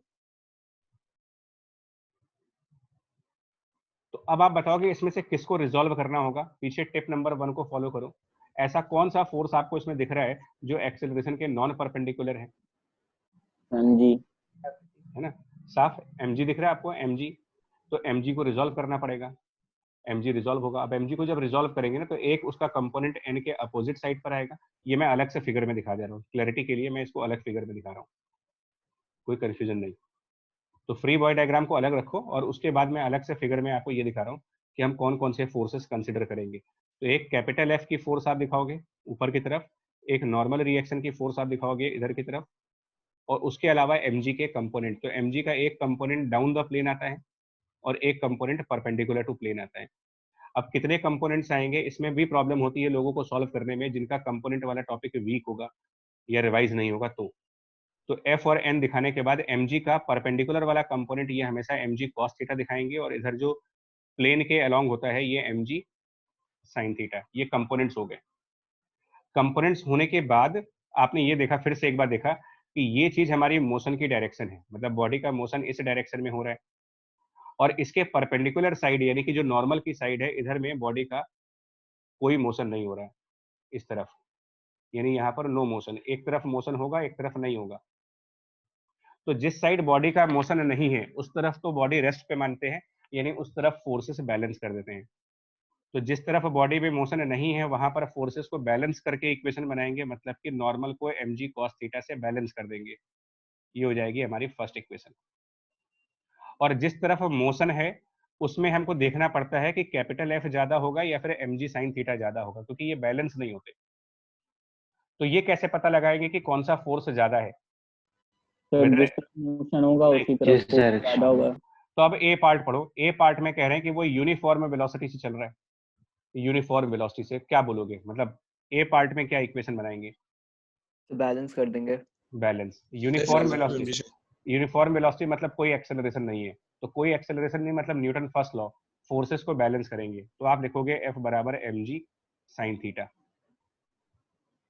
बी पार्ट में ऊपर की तरफ एक्सेलरेशन ए से चल रहा वो, तो अगर वो एक्सेलरेट हो रहा है तो कैपिटल F ज्यादा हो गया क्योंकि ऊपर एक्सेलरेट हो रहा है, और उसमें से mg sin थीटा को लेस कर देंगे। ये हो जाएगा टोटल फोर्स बराबर इसका मास m मल्टीप्लाइड बाय ए। समझ पाए इसको? दोनों इक्वेशंस कैसे बनानी है आपको? Yes sir. Yes sir. मतलब आपको एक चीज समझ में आ रही है कि न्यूटन लॉ जो है वो बेसिकली जितनी भी फोर्सेस आपको फ्री बॉडी डायग्राम में दिखती हैं या उनके कंपोनेंट्स को आपस में रिलेट करने के लिए है कि कौन सा फोर्स किसके बराबर है, कौन सा फोर्स ज्यादा है, कौन से फोर्स का सब्ट्रैक्शन करके मास इनटू एक्सेलरेशन बनेगा। ये सारा काम न्यूटन लॉ से होता है। बट न्यूटन लॉ से पहले आप फ्री बॉडी डायग्राम अच्छी तरीके से बना लें। और ये भी एक कंसेप्ट है कि आपने सही फोर्स को ही रिजॉल्व किया है, ऐसा ना हो कि किसी गलत फोर्स को रिजॉल्व कर दें तो हम फंस जाएंगे। इसीलिए मोशन की डायरेक्शन को ऑब्जर्व किया जाता है। मतलब ये आप इंट्यूशन पे कर सकते हो, इतना तो इंट्यूशन सबको होता है कि बॉडी ऊपर जाएगी कि नीचे जाएगी, मतलब इसको अंदाजा लगाना कहते हो आप। तो इतना तो गेस कर ही सकते हो कि अगर एक प्लेन के ऊपर बॉडी को पुश करोगे तो वो ऊपर ही चढ़ेगी। बस इतनी वर्किंग होती है इसमें, स्टेप बाय स्टेप चलेंगे तो। कुछ और एग्जांपल देख लो। यहाँ पर ये दो मासेस हैं, आपस में कनेक्टेड हैं, तो अब आप इसके लिए भी सेम प्रोसेस लगाओगे। ठीक है, चलिए कुछ नहीं करना है, फ्री बॉडी डायग्राम, बस कॉन्फिडेंस हाई रखना है आप अपना, मतलब डरना नहीं है। मैं कल भी कहा था, आज भी कह रहा हूँ कि डरने की कोई नीड नहीं है। Of M1 end of M2 क्या क्या फोर्सेस बनेंगे देखो। पॉइंट्स, पॉइंट्स मतलब ये मास हो गए। अब आते हैं वेक्टर्स पे, तो M1G नीचे ग्रेविटी, M2G नीचे ग्रेविटी। नॉर्मल रिएक्शन जिस सरफेस पे M1 को रखा है वहां से नॉर्मल रिएक्शन फोर्स, और स्ट्रिंग की वजह से टेंशन फोर्स भी आएगा। तो पहले इतना कर दें, M2G दिखा दिया, यहाँ M1G दिखा दिया, यहाँ नॉर्मल दिखा दिया। अब आइए, टेंशन फोर्स बॉडी से हमेशा बाहर की तरफ आनी चाहिए, तो फिर M1 से टेंशन जो होगा वो M1 के बाहर जाने के लिए राइट साइड जाएगा, तो M1 का टेंशन फोर्स आप राइट साइड दिखाओगे, अवे फ्रॉम द बॉडी। और M2 का टेंशन फोर्स M2 से बाहर जाने के लिए ऊपर जाना पड़ेगा आपको, M2 से ऊपर की तरफ जाओगे तब आप M2 से बाहर निकल जाओगे, नीचे जाने पर M2 के अंदर आ जाओगे। तो M2 का टेंशन फोर्स ऊपर की तरफ, T और T। खत्म हो गया, फ्री बॉडी डायग्राम पूरा हो गया मेरा। अब आते हैं स्टेप 2 के ऊपर। स्टेप 2 के ऊपर ये आओ कि ये किधर किधर एक्सेलरेट होंगे, इतना ऑब्जर्व कर सकते हो, इतना अंदाजा लगा सकते हो कि पुली से अगर ये ब्लॉक है और M2 हैंग कर रहा है और टेबल स्मूथ है, फ्रिक्शन नहीं है, तो M2 वाला मास किधर की तरफ जाएगा, इतना तो आपको ऑब्जर्व करना पड़ेगा इसको। डाउनवर्ड, डाउनवर्ड, नीचे जाएगा। हाँ 100% डाउट ना रखो इसमें, क्योंकि यहाँ डाउट हुआ तो क्वेश्चन गया। M2 नीचे ही जाएगा बिना किसी डाउट के, और अगर M2 नीचे जाएगा तो फिर M1 किधर जाएगा, अगर वो राइट दोनों साइड में। राइट साइड में, तो इसके मोशन की डायरेक्शन कंफर्म हो गई आपकी, यानी M2 का मोशन नीचे की तरफ हो रहा है, M1 का मोशन राइट साइड हो रहा है। M2 डाउनवर्ड मोशन पे है, M1 राइट साइड के मोशन पे है। तो फिर मोशन के 90 डिग्री एंगल पर एक लाइन जो बनेगी ना मोशन के परपेंडिकुलर, ये लाइन कह सकते हो कि ये नॉन मोशन वाली लाइन है, यहाँ पर कुछ नहीं हो रहा है। तो नॉन मोशन वाली लाइन पर फोर्सेस बैलेंस हो जाएंगी। तो आपने क्या कहा, N बराबर M1G, नॉन मोशन की फोर्सेस को बैलेंस कर दिया, एक इक्वेशन बन गई। और मोशन जिधर हो रहा है उस तरफ देखो, जिस डायरेक्शन में मोशन हो रहा है उस डायरेक्शन में इकलौता फोर्स T है, उसको हमने कहा कि ये M1 इंटू A होगा। और M2 में जिस तरफ मोशन हो रहा है उस तरफ M2G है, लेकिन उसके अपोजिट साइड पर T है, तो M2G माइनस T, इसको हमने कह दिया कि ये M2 मल्टीप्लाइड बाय A होगा। ये हमारी थर्ड इक्वेशन हो गई। बस इस तरीके से इक्वेशन बनाओगे। मेकिंग ऑफ इक्वेशन समझ में आया आपको? Yes sir. Making of equation समझ में आ रहा है ना आपको? बोलो भाई, यस और नो यस करेक्ट? सर। ठीक है जी। बस अब क्या करते हैं, चलिए इक्वेशंस बनाते हैं इसकी। हो गई, इक्वेशंस बन गई, अब सॉल्व करना है। तो अब क्या करोगे, इक्वेशन 2 और इक्वेशन 3 को आप ऐड कर दो, आपका आंसर आ जाएगा। इक्वेशन 2 प्लस इक्वेशन 3 कर दीजिए। जैसे इन दोनों को ऐड करोगे ये T और माइनस T कैंसिल आउट कर जाएंगे, लेफ्ट साइड हो जाएगा M2G और राइट साइड हो जाएगा M1 plus M2 multiplied by A। तो यहाँ से मुझे A का आंसर मिल जाएगा, A equal to M2G divided by M1 plus M2। और जब A का आंसर मिल जाएगा तो आप इक्वेशन 2 में इसको सब्स्टिट्यूट कर दो, A की वैल्यू को इक्वेशन 2 में सब्स्टिट्यूट कर दीजिए, तो टेंशन फोर्स भी सॉल्व हो जाएगी। एंड दैट मीन्स कि टेंशन फोर्स की वैल्यू सॉल्व करके आएगी M1 M2 into G divided by M1 plus M2। ये इसका आंसर हो जाएगा। इतने सारे न्यूमेरिकल में आपको लगा कहीं पर भी कि हम लोगों ने कुछ एक्स्ट्रा काम किया है? मतलब आपको ऐसा नहीं लग रहा कि एक सेम पैटर्न बार बार चल रहा है बार बार? Yes sir. है ना, Yes, sir. सेम पैटर्न चल रहा है। एक और एग्जांपल दिखाते हैं आपको, देखो ये है फाइंड वाइंड क्या करना है वो बाद में देख लेंगे, पहले आते हैं इसके फ्री बॉडी डायग्राम के ऊपर, क्योंकि इसके बिना तो वैसे भी कुछ नहीं होने वाला। तो फ्री बॉडी डायग्राम पे आते हैं। फ्री बॉडी डायग्राम दो बनेंगे, एक M1 का और एक M2 का, दो बनेंगे, दो मासे से दो बनेंगे। ठीक है, बाद में देखेंगे क्या निकालना है, क्योंकि इसके कुछ भी निकालना होगा, ये तो वैसे भी आपको ड्रॉ करना ही करना है। तो M2G M1G वापस दिखाया, टेंशन फोर्सेस दिखाई वापस M2 पर ऊपर की तरफ। अब M1 पर टेंशन फोर्स आपका एंगल पे आ जाएगा, M1 पर, क्योंकि टेंशन हमेशा स्ट्रिंग की तरफ चलती है। M1 पर इंक्लाइंड प्लेन की वजह से एंगल पर नॉर्मल रिएक्शन लगेगा, और M1 पर ठीक है, अब इसके अलावा कोई फोर्स नहीं है। तो अब ये फोर्सेस हो गए आपका M2G नीचे की तरफ और स्ट्रिंग का टेंशन फोर्स ऊपर की तरफ, इसमें tension force, normal reaction force और M1G का फोर्स, ये फोर्सेस कंप्लीट हो गए आपके। फ्री बॉडी डायग्राम प्रॉपर बन गया। अब आपको स्टेप 2 पर चलिए, ऑब्जर्व करिए कि मोशन किस तरफ होगा। तो M2 का मोशन ऑब्जर्व किया जा रहा है नीचे की तरफ। ठीक है, तो M2 की मोशन नीचे की तरफ है, ये ऑब्जर्व हो गया, और M1 की मोशन ऊपर की तरफ है, यानी कि टेंशन के पैरेलल है वो।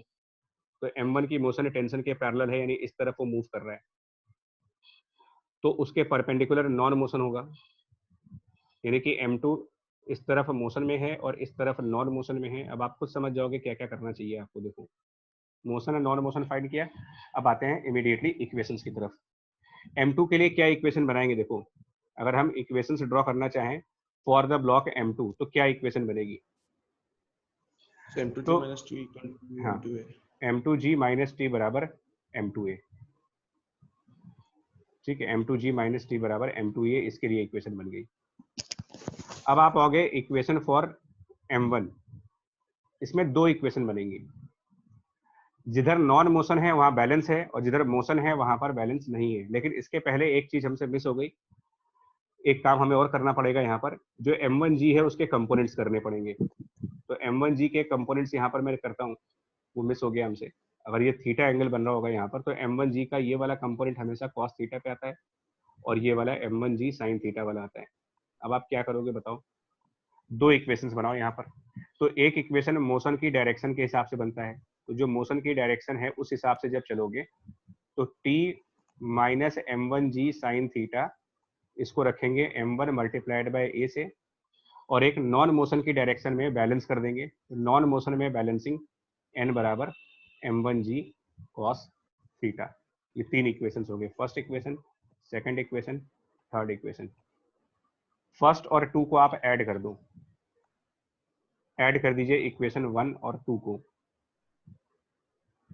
तो उससे क्या होगा, फिर माइनस टी प्लस टी चला जाता है। और अब मैं सीधा आंसर लिख देता हूँ इसका, कि आंसर जो आएगा ना आपका एक्सेलरेशन का, वो आएगा M2 minus M1 sine theta, आप इसको बाद में चेक कर लेना, into G divided by M1 plus M2। Verify कर लेना इनको ऐड करके, और फिर उस A को इक्वेशन 1 में सब्स्टिट्यूट करना पड़ेगा। इक्वेशन 1 में जब A की वैल्यू सब्स्टिट्यूट करेंगे तब जाकर के टेंशन की वैल्यू मिलेगी आपको।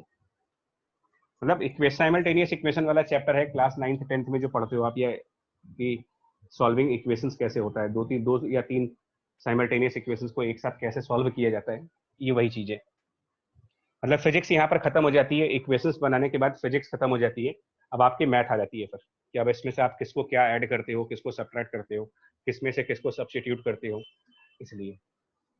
और इसीलिए मैंने हमेशा कहा है कि फिजिक्स के लिए मैथ का कंसेप्ट बहुत इंपॉर्टेंट है। अगर मैथ में आप वीक हो तो फिजिक्स में ऑटोमेटिकली प्रॉब्लम आएगी, क्योंकि एट लास्ट आपको न्यूमेरिकल करने हैं, सॉल्व करना है। बोलो जी, ये पॉइंट क्लियर हुआ आपका? Yes sir. Yes, sir. Yes sir. ठीक है, ये बेसिक एग्जांपल थे मेरे आज के न्यूटन लॉ को स्टार्ट करने के लिए, बट बहुत ही मतलब क्या कह सकते हैं कि आप कंसेप्ट बिल्डिंग न्यूमेरिकल्स है। ये कंसेप्ट बिल्डिंग का मतलब होता है कि अभी आप स्लोली एंड स्लोली कंसेप्ट्स को लर्न कर रहे हो कि क्या क्या करना चाहिए मेरे को, क्या नहीं करना चाहिए। डायरेक्टली अगर हम एडवांस न्यूमेरिकल्स की तरफ भाग जाएंगे तो फिर वो प्रॉब्लम होने लगती है कि हमने फंडामेंटल स्ट्रॉन्ग किया नहीं अभी और सीधे सीधे एडवांस न्यूमेरिकल करने लगे, तो वो ना एक चैलेंजिंग प्रॉब्लम हो जाएगा। अगर आप ये सब करोगे तो थोड़ा सा प्रॉब्लम होता है। मैं एक इस क्वेश्चन को डिस्कस कर रहा हूँ, बट ये थोड़ा डिफिकल्ट रहेगा, बट कोई ऐसी दिक्कत नहीं है। मैं इस क्वेश्चन को कॉम्प्लिकेटेड सिचुएशन, मैंने पहले भी कहा था आपसे कि ये सिचुएशन कॉम्प्लिकेटेड है, और फ्री बॉडी डायग्राम ऑलरेडी यहाँ पर बना हुआ है, तो हम चाहें तो यही यूज कर सकते हैं इसको, चाहे तो हम इसी पेज पे इसको सॉल्व कर लेते हैं, क्योंकि ऑलरेडी फ्री बॉडी डायग्राम बना हुआ है। कर रहे हैं, यहीं पर यूज कर ले, या कि दोबारा फिर से फ्रेश डायग्राम बनाए आपको? नहीं सर, यहीं पे कर लीजिए, है ना, क्योंकि ये काम तो करना है। अगर मैं इसको अब इस क्वेश्चन में मान लो मुझे एक्सेलरेशन फाइंड करनी है, क्वेश्चंस में मुझे एक्सेलरेशन निकालना है, मैं यहीं पर एक क्वेश्चन ऐड कर देता हूँ कि find the acceleration, find the tension force मान लो। सर एक्सेलरेशन इसकी नहीं, एक्चुअली ये सब साथ साथ चल रहे हैं, find the acceleration and tension, वो मैं बता रहा हूँ। ऑल आर मूविंग टुगेदर, ये दिया हुआ है आपको, ऑल आर मूविंग टुगेदर, एक साथ चल रहे हैं वो।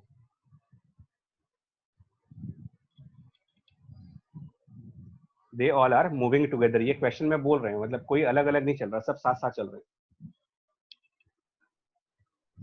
मतलब कि जो ब्लॉक 1 है वो वेज पर स्लाइड नहीं कर रहा,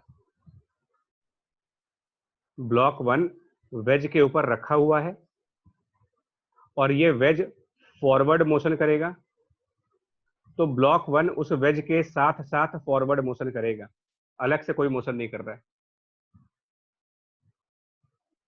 ये वो बात हो गई ना कैरियर वाली, कि जैसे अगर आप ट्रेन में बैठे हो और आप ट्रेन के अंदर कोई मोशन ना करो, तो जिस स्पीड से ट्रेन चलेगी उसी स्पीड से आप भी चलोगे।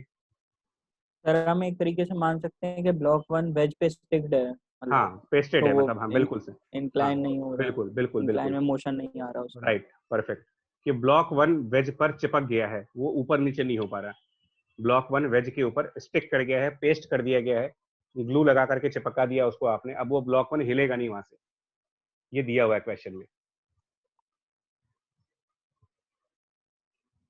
तो देखिए फ्री बॉडी डायग्राम तो ऑलरेडी बने हुए हैं यहाँ पर, बट थोड़ा सा उसको ना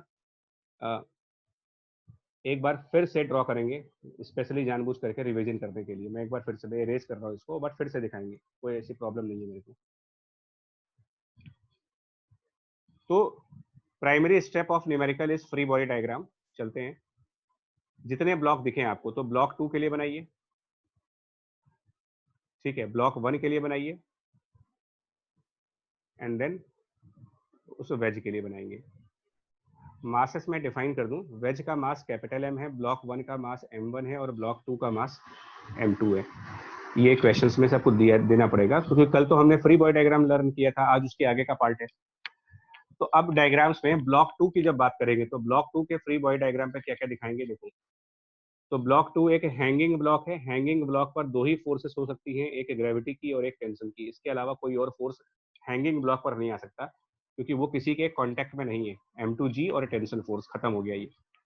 ब्लॉक 1 पे आओ, ब्लॉक 1 पर भी ग्रेविटी की फोर्स नीचे की तरफ है M1G, और ब्लॉक 1 पर वेज की वजह से नॉर्मल रिएक्शन फोर्स, इसके अलावा कोई और फोर्स नहीं लगेगा। तो इसको N से डिनोट कर दिया, इसको M1G से डिनोट कर दिया।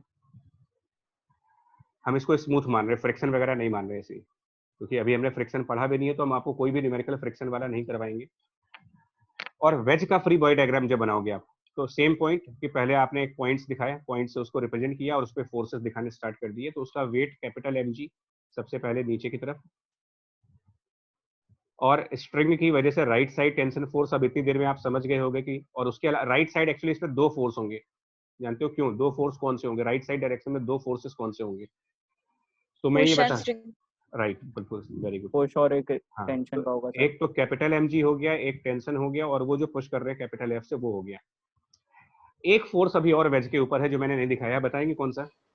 Normal reaction normal wedge. तो ये नॉर्मल तो इसी का रिएक्शन है ना, जो जो ब्लॉक 1 पे आप नॉर्मल दिखा रहे हो, उसी का तो रिएक्शन वेज पे जाएगा, तो दोनों सेम होने चाहिए, अलग अलग नहीं दिखाएंगे। नॉर्मल फ्रॉम ग्राउंड भी नहीं है, और एक नॉर्मल और दिखाएंगे, वो ग्राउंड से होगा, हाँ वो रह गया, बिल्कुल सही बात है, एक नॉर्मल और रह गया, नॉर्मल बाय द ग्राउंड, उसको हम अलग दिखा देते हैं। तो उसको आप NG से डिनोट कर दो, NG, G फॉर ग्राउंड, खत्म। ये पार्ट मैं फिर बोलना बच्चा, ये पार्ट अगर आपका सही है, तो आप ये मान के चलो कि 50-60% न्यूमेरिकल के सही होने के चांसेस हो गए आपके। इसमें अगर गलती होगी तो, क्योंकि देखो आगे की पूरी वर्किंग आपके फ्री बॉडी डायग्राम पर ही बेस्ड है, यहाँ पर कोई भी एरर की आपने, कोई भी मिस्टेक की, तो वो एरर प्रोपोगेट कर जाएगी और प्रोपोगेट करके आपके क्वेश्चन के लास्ट तक वही एरर जाएगी। सो एक बार डबल चेक कर लेना, आगे बढ़ने से पहले फ्री बॉडी डायग्राम्स को डबल चेक कर लिया करो कि अच्छा कुछ रह तो नहीं गया। तो अब हम लोग श्योर हो गए कि नहीं कुछ नहीं बचा है, सब कुछ सही चल रहा है 100%। चलते हैं आगे बढ़ते हैं। नॉर्मल भाई ब्लॉक के कंपोनेंट्स करने पड़ेंगे ना शायद। वो तो कंपोनेंट्स अलग बात है, फ्री बॉडी डायग्राम में कंपोनेंट्स नहीं आते। फ्री बॉडी डायग्राम में तो फोर्स दिखा दिया आपने, कंपोनेंट करना तो वर्किंग का पार्ट है। कंपोनेंट करना वर्किंग का पार्ट है, वो फ्री बॉडी डायग्राम को ड्रॉ करने का पार्ट नहीं है। अब वर्किंग पे आते हैं। तो वर्क वो मैं बताने जा रहा था आपको कि फ्री बॉडी डायग्राम बनाने के बाद अब आपकी वर्किंग चालू हो जाएगी। तो देखो जब वर्किंग स्टार्ट होती है तो वर्किंग कैसे करनी है आपको इस टाइप के न्यूमेरिकल में या इससे भी कॉम्प्लिकेटेड न्यूमेरिकल में वर्किंग कैसे करनी है। तो वर्किंग का एक सीक्वेंस है। नंबर 1 ऑब्जर्व, आपको ऑब्जर्व करिए motion and non motion directions, ये नंबर 1 होगा। आपको पहले ये देखिए, मैं यहाँ पर लिख दे रहा हूँ, जितना भी आज डिस्कस किया ना उसको कंप्लीट कर दे रहे। Observe motion and non motion directions, ये देखो क्या है। क्योंकि जब आप इसको ऑब्जर्व कर लेंगे ना किधर मोशन है किधर मोशन नहीं है, तो उसके बेसिस पर अकॉर्डिंगली, उसके बेसिस पर आप रिजॉल्व करेंगे फोर्सेस को। अपने मन से रिजॉल्व नहीं करना है।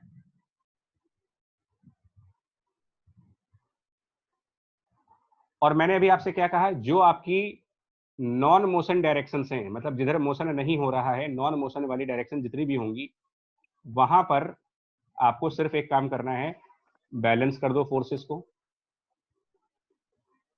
ये अब आपको मैंने कंप्लीट समराइजेशन कर दिया कि जो कुछ आज लर्न किया है वो ये है। और जो जिस तरफ बॉडी का मोशन हो रहा है, मोशन की जो डायरेक्शन होगी, अब कोई एक्स की डायरेक्शन है या वाई डायरेक्शन है, जो भी है, उस डायरेक्शन में आपको F = ma वाली इक्वेशन बनानी है। बस ये आपके वर्किंग के पार्ट्स हैं, ये फ्री बॉडी डायग्राम का पार्ट नहीं होता। तो वर्किंग में क्या क्या करना होता है ये। अच्छा, इस वर्किंग के बाद, इसके बाद आपका एक और पार्ट आएगा, इसके बाद आता है सॉल्विंग पार्ट। क्योंकि वर्किंग से तो आपकी इक्वेशंस बनेंगी, इसके बाद सॉल्विंग, बट वो मैथ है तो उसमें हम कुछ नहीं बता सकते आपको। इस तरीके से पूरा न्यूटन लॉ का चैप्टर होता है। Free body diagram, then your working starts. Working include 3 or 4 steps. Number 1, in which direction the masses are moving. According to that, we will resolve the forces. Once we have resolved all the forces, after observation of direction of motion and direction of non-motion, then we will write the equations according to components and forces. And after writing all the equations, then your math portion will start, that solve the values. पहले से नहीं।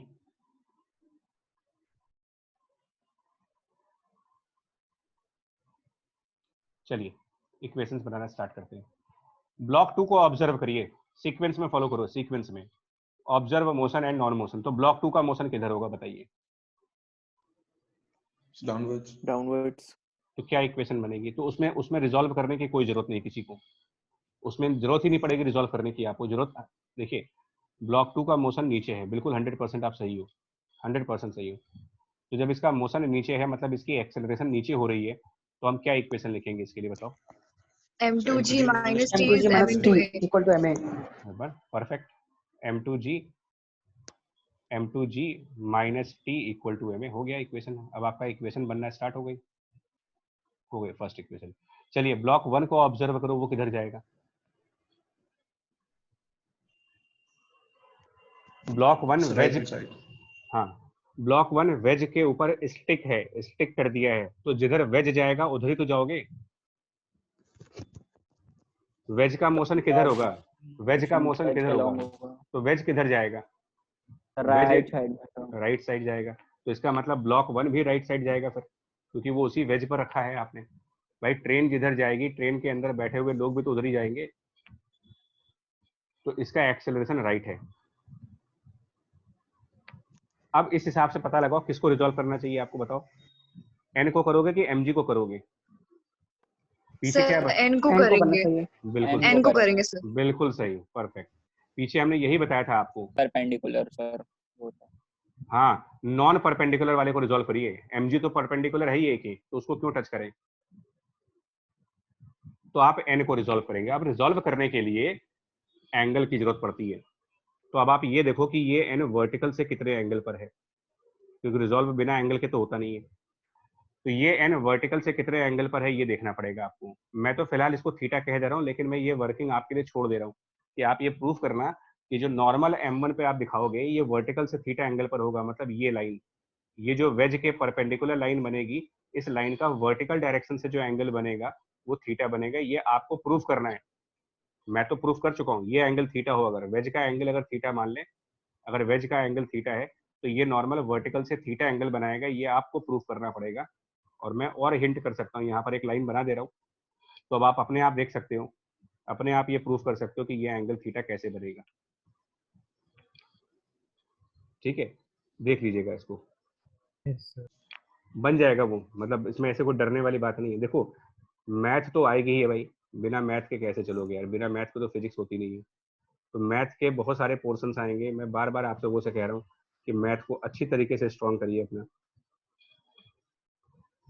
Anyway, तो n के components करने पर जानते हो क्या होगा? n का ऊपर की तरफ कंपोनेंट हो गया n cos थीटा, जिधर थीटा बनता है, और इधर की तरफ n sin थीटा। अब n cos थीटा और m1g ये नॉन मोशन वाले फोर्सेस हैं, नॉन मोशन वाले, तो ये बैलेंस होंगे। यानी कि n cos theta equal to m1g। और जो मोशन वाली फोर्स है यानी कि n sin थीटा, वो F इक्वल टू ma से आएगी। यानी इसको हम रखेंगे m1 मल्टीप्लाइड बाय a। तीसरी इक्वेशन हो गई मेरी। अब आते हैं वेज के ऊपर। वेज का एक्सेलरेशन किधर की तरफ हो रहा है? वेज का एक्सेलरेशन वो देख लेते हैं। तो वेज का भी एक्सेलरेशन राइट साइड ही हो रहा है, तो इसकी एक्सेलरेशन का डायरेक्शन राइट है। तो अब इसमें ये बताओ किसको रिजॉल्व करेंगे? इसमें भी इस पूरे फ्री बॉडी डायग्राम में ऐसा कौन सा फोर्स है जो ए के नॉन परपेंडिकुलर है, मतलब एक्यूट एंगल या ऑब्ट्यूस एंगल पर है? Normal by normal. ब्लॉक। बस एक एंगल नॉर्मल वाला है, जो फोर्स है। खाली एन ही है और तो कोई है नहीं, बाकी सब तो परपेंडिकुलर या पैरेलल है। Yes sir. आप सिर्फ एक्यूट और ऑब्ट्यूस वाले को देखिए, तो एन ही है, इकलौता एन है। तो फिर ये एन रिजॉल्व होकर के नीचे और एन रिजॉल्व होकर के लेफ्ट। तो ये भी वैसे ही कंपोनेंट आएंगे। कंपोनेंट्स का मैं इसलिए नहीं बताना चाह रहा कि मैं ये चाहता हूं कि कंपोनेंट्स का लेक्चर आप एक बार पढ़ो। ये हो गया। अब इसके मोशन वाली फोर्सेस कौन सी हैं, मतलब कौन सी फोर्सेस इसके मोशन वाली डायरेक्शन में जा रही हैं, नॉन मोशन नहीं, मोशन करने वाली फोर्सेस कौन सी हैं? तो कैपिटल एफ है, कैपिटल एफ के साथ टी है, और इनके अपोजिट पर एन साइन थीटा है। ये सब मोशन वाली डायरेक्शन की फोर्सेस हैं। एक्सक्यूज मी सर, जी बताओ मुझे। सर हमने theta along the Y axis लिया है ना सर, इसमें वेज वाले केस में? जी जी हाँ। ये थीटा वाला पोर्शन सुनो बच्चा, एक बता दें, थीटा वाला पोर्शन ना ये आपकी स्किल, मतलब ये प्रैक्टिस से आएगा आपका। मतलब हम लोग तो कई बार कर चुके हैं इसलिए हम लोग को याद हो जाता है। तुम लोग भी 2 4 5 बार जब करोगे ना तो ये याद हो जाएगा कि एन कॉस थीटा किधर आएगा, एन साइन थीटा किधर आएगा। अभी आप फर्स्ट टाइम देख रहे हो इसलिए। बट अभी आपको मैं सिर्फ ये बताऊंगा, जितना आज मैंने बताया, स्टेप जो बताए हैं आपको, स्टेप ना आप ना तो ओवर स्टेपिंग करो भाई। वैसे भी चलते समय भी अगर आप ओवर स्टेपिंग करोगे तो लुढ़क जाओगे। तो न्यूमेरिकल्स में भी वही बात है, धीमे धीमे चलिए।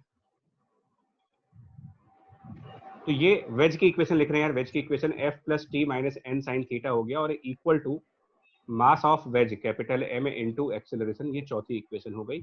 और पांचवी इक्वेशन एक और बनेगी वेज के नॉन मोशन वाली इक्वेशन। तो उसमें एन जी आएगा, ग्राउंड वाला नॉर्मल, और उसके अपोजिट पर दो फोर्सेस आएंगी, कैपिटल एम जी नीचे यहाँ पर बैलेंसिंग हो रही है, और plus N cos theta. Clear हुआ आपको ये 5 इक्वेशंस कैसे बनी है? Yes sir. M2 के लिए एक इक्वेशन और बाकी दो के लिए दो इक्वेशन है, क्योंकि बाकी दो में एक मोशन की डायरेक्शन है, एक नॉन मोशन की डायरेक्शन है। तो दो इक्वेशंस वहां बन रही। और ब्लॉक 2 में ऐसा कुछ है नहीं। ब्लॉक 2 के फ्री बॉडी डायग्राम में कोई भी ऐसा फोर्स नहीं है जो एक्सेलरेशन के साथ एक्यूट या ऑब्ट्यूस एंगल बनाए। तो ब्लॉक 2 की सिंगल इक्वेशन बनेगी। 5 इक्वेशंस बन गए। अब इसके बाद इनके सॉल्व करने की बात आती है, तो सॉल्व करने के लिए मैं हिंट कर दे रहा हूँ आपको यहाँ पर भी, क्योंकि अभी आप लोग 5-5 इक्वेशन सॉल्व करना नहीं जानते हो। तो आप इक्वेशन 1 करना, उसमें ऐड कर देना इक्वेशन 3 को, और उसमें ऐड कर देना इक्वेशन 4 को। इन तीनों को ऐड करना, इससे तुम्हें ए मिल जाएगा। मैं आंसर लिख दे रहा हूँ, जो आंसर आएगा वो आएगा m2g divided by capital M plus M1। Check कर लेना इसको, ये आंसर आएगा ए का। सर हम ऐसे देख सकते हैं कि किसमें सबसे ज्यादा कैंसिलेशन हो रही है, मतलब टी हाँ मतलब टेंशन बिल्कुल, ये माइनस तो कैंसिल हो रहे हैं सर, देखो। अच्छा आप sin थीटा भी हाँ कैंसिल हो रहा है। साइमल्टेनियस इक्वेशन तो क्लास 9-10 में लगाते थे ना, तो कभी दिक्कत नहीं होती थी। कभी कभी आपको अच्छा भी लगता होगा, कभी कभी क्वेश्चन फंसते भी होंगे, ऐसा तो है नहीं। तो ये मैथमेटिकल पोर्शन पे कमांड चाहिए आपको। ठीक है, तो हमारी तरफ से बच्चे ना बेसिक न्यूटन लॉ तो मैंने खत्म कर दिया आपका। बेसिक न्यूटन लॉ कि मतलब हम लर्निंग पार्ट जिसको कहते हो, लर्निंग पार्ट का मतलब इसमें स्टेप्स क्या होते हैं, क्या क्या करना चाहिए हमको, कैसे रिजॉल्व करना चाहिए, मतलब जो लर्निंग पोर्शन है वो हो गया है। अब हम लोग इसके थोड़े से एडवांस पोर्शन की तरफ जाएंगे, जहां पुली वाले क्वेश्चंस पाएंगे, मास और पुली वाले क्वेश्चंस, डबल पुली वाले क्वेश्चन, ट्रिपल पुली वाले क्वेश्चंस, ये करेंगे। उसके बाद हम फ्रिक्शन को इन्वॉल्व करेंगे, उसके बाद हम लोग स्प्रिंग को इन्वॉल्व करेंगे। मतलब लेवल अब थोड़ा सा राइज करेगा टॉपिक का। ठीक है, तो यहां तक जितना पढ़ाया गया है इसको रिवाइज करो, अपने नोट्स बनाओ। इस नोट्स को भी यूज कर सकते हो जो भेजा था, ये भी आज हम भेज देंगे। सब कुछ कर करा के आप प्रिपेयर्ड हो जाओ, ताकि नेक्स्ट लेक्चर से पहले एक रिवीजन हो चुका हो आपका इसका, क्योंकि नेक्स्ट लेक्चर में धीरे धीरे फिर लेवल बढ़ेगा। जैसे ये एग्जांपल जो आपने किया अभी सामने, आप खुद देख सकते हो कि ये थोड़ा कॉम्प्लिकेटेड हो गया है ना, काफी स्टेप्स आ गए इसके अंदर। इसके पहले वाले इतने कॉम्प्लिकेटेड नहीं थे, इसके पहले वाले सिंपल सिंपल चल रहे थे। यहाँ पर जो थे आपके बड़े सिंपल से चल रहे थे।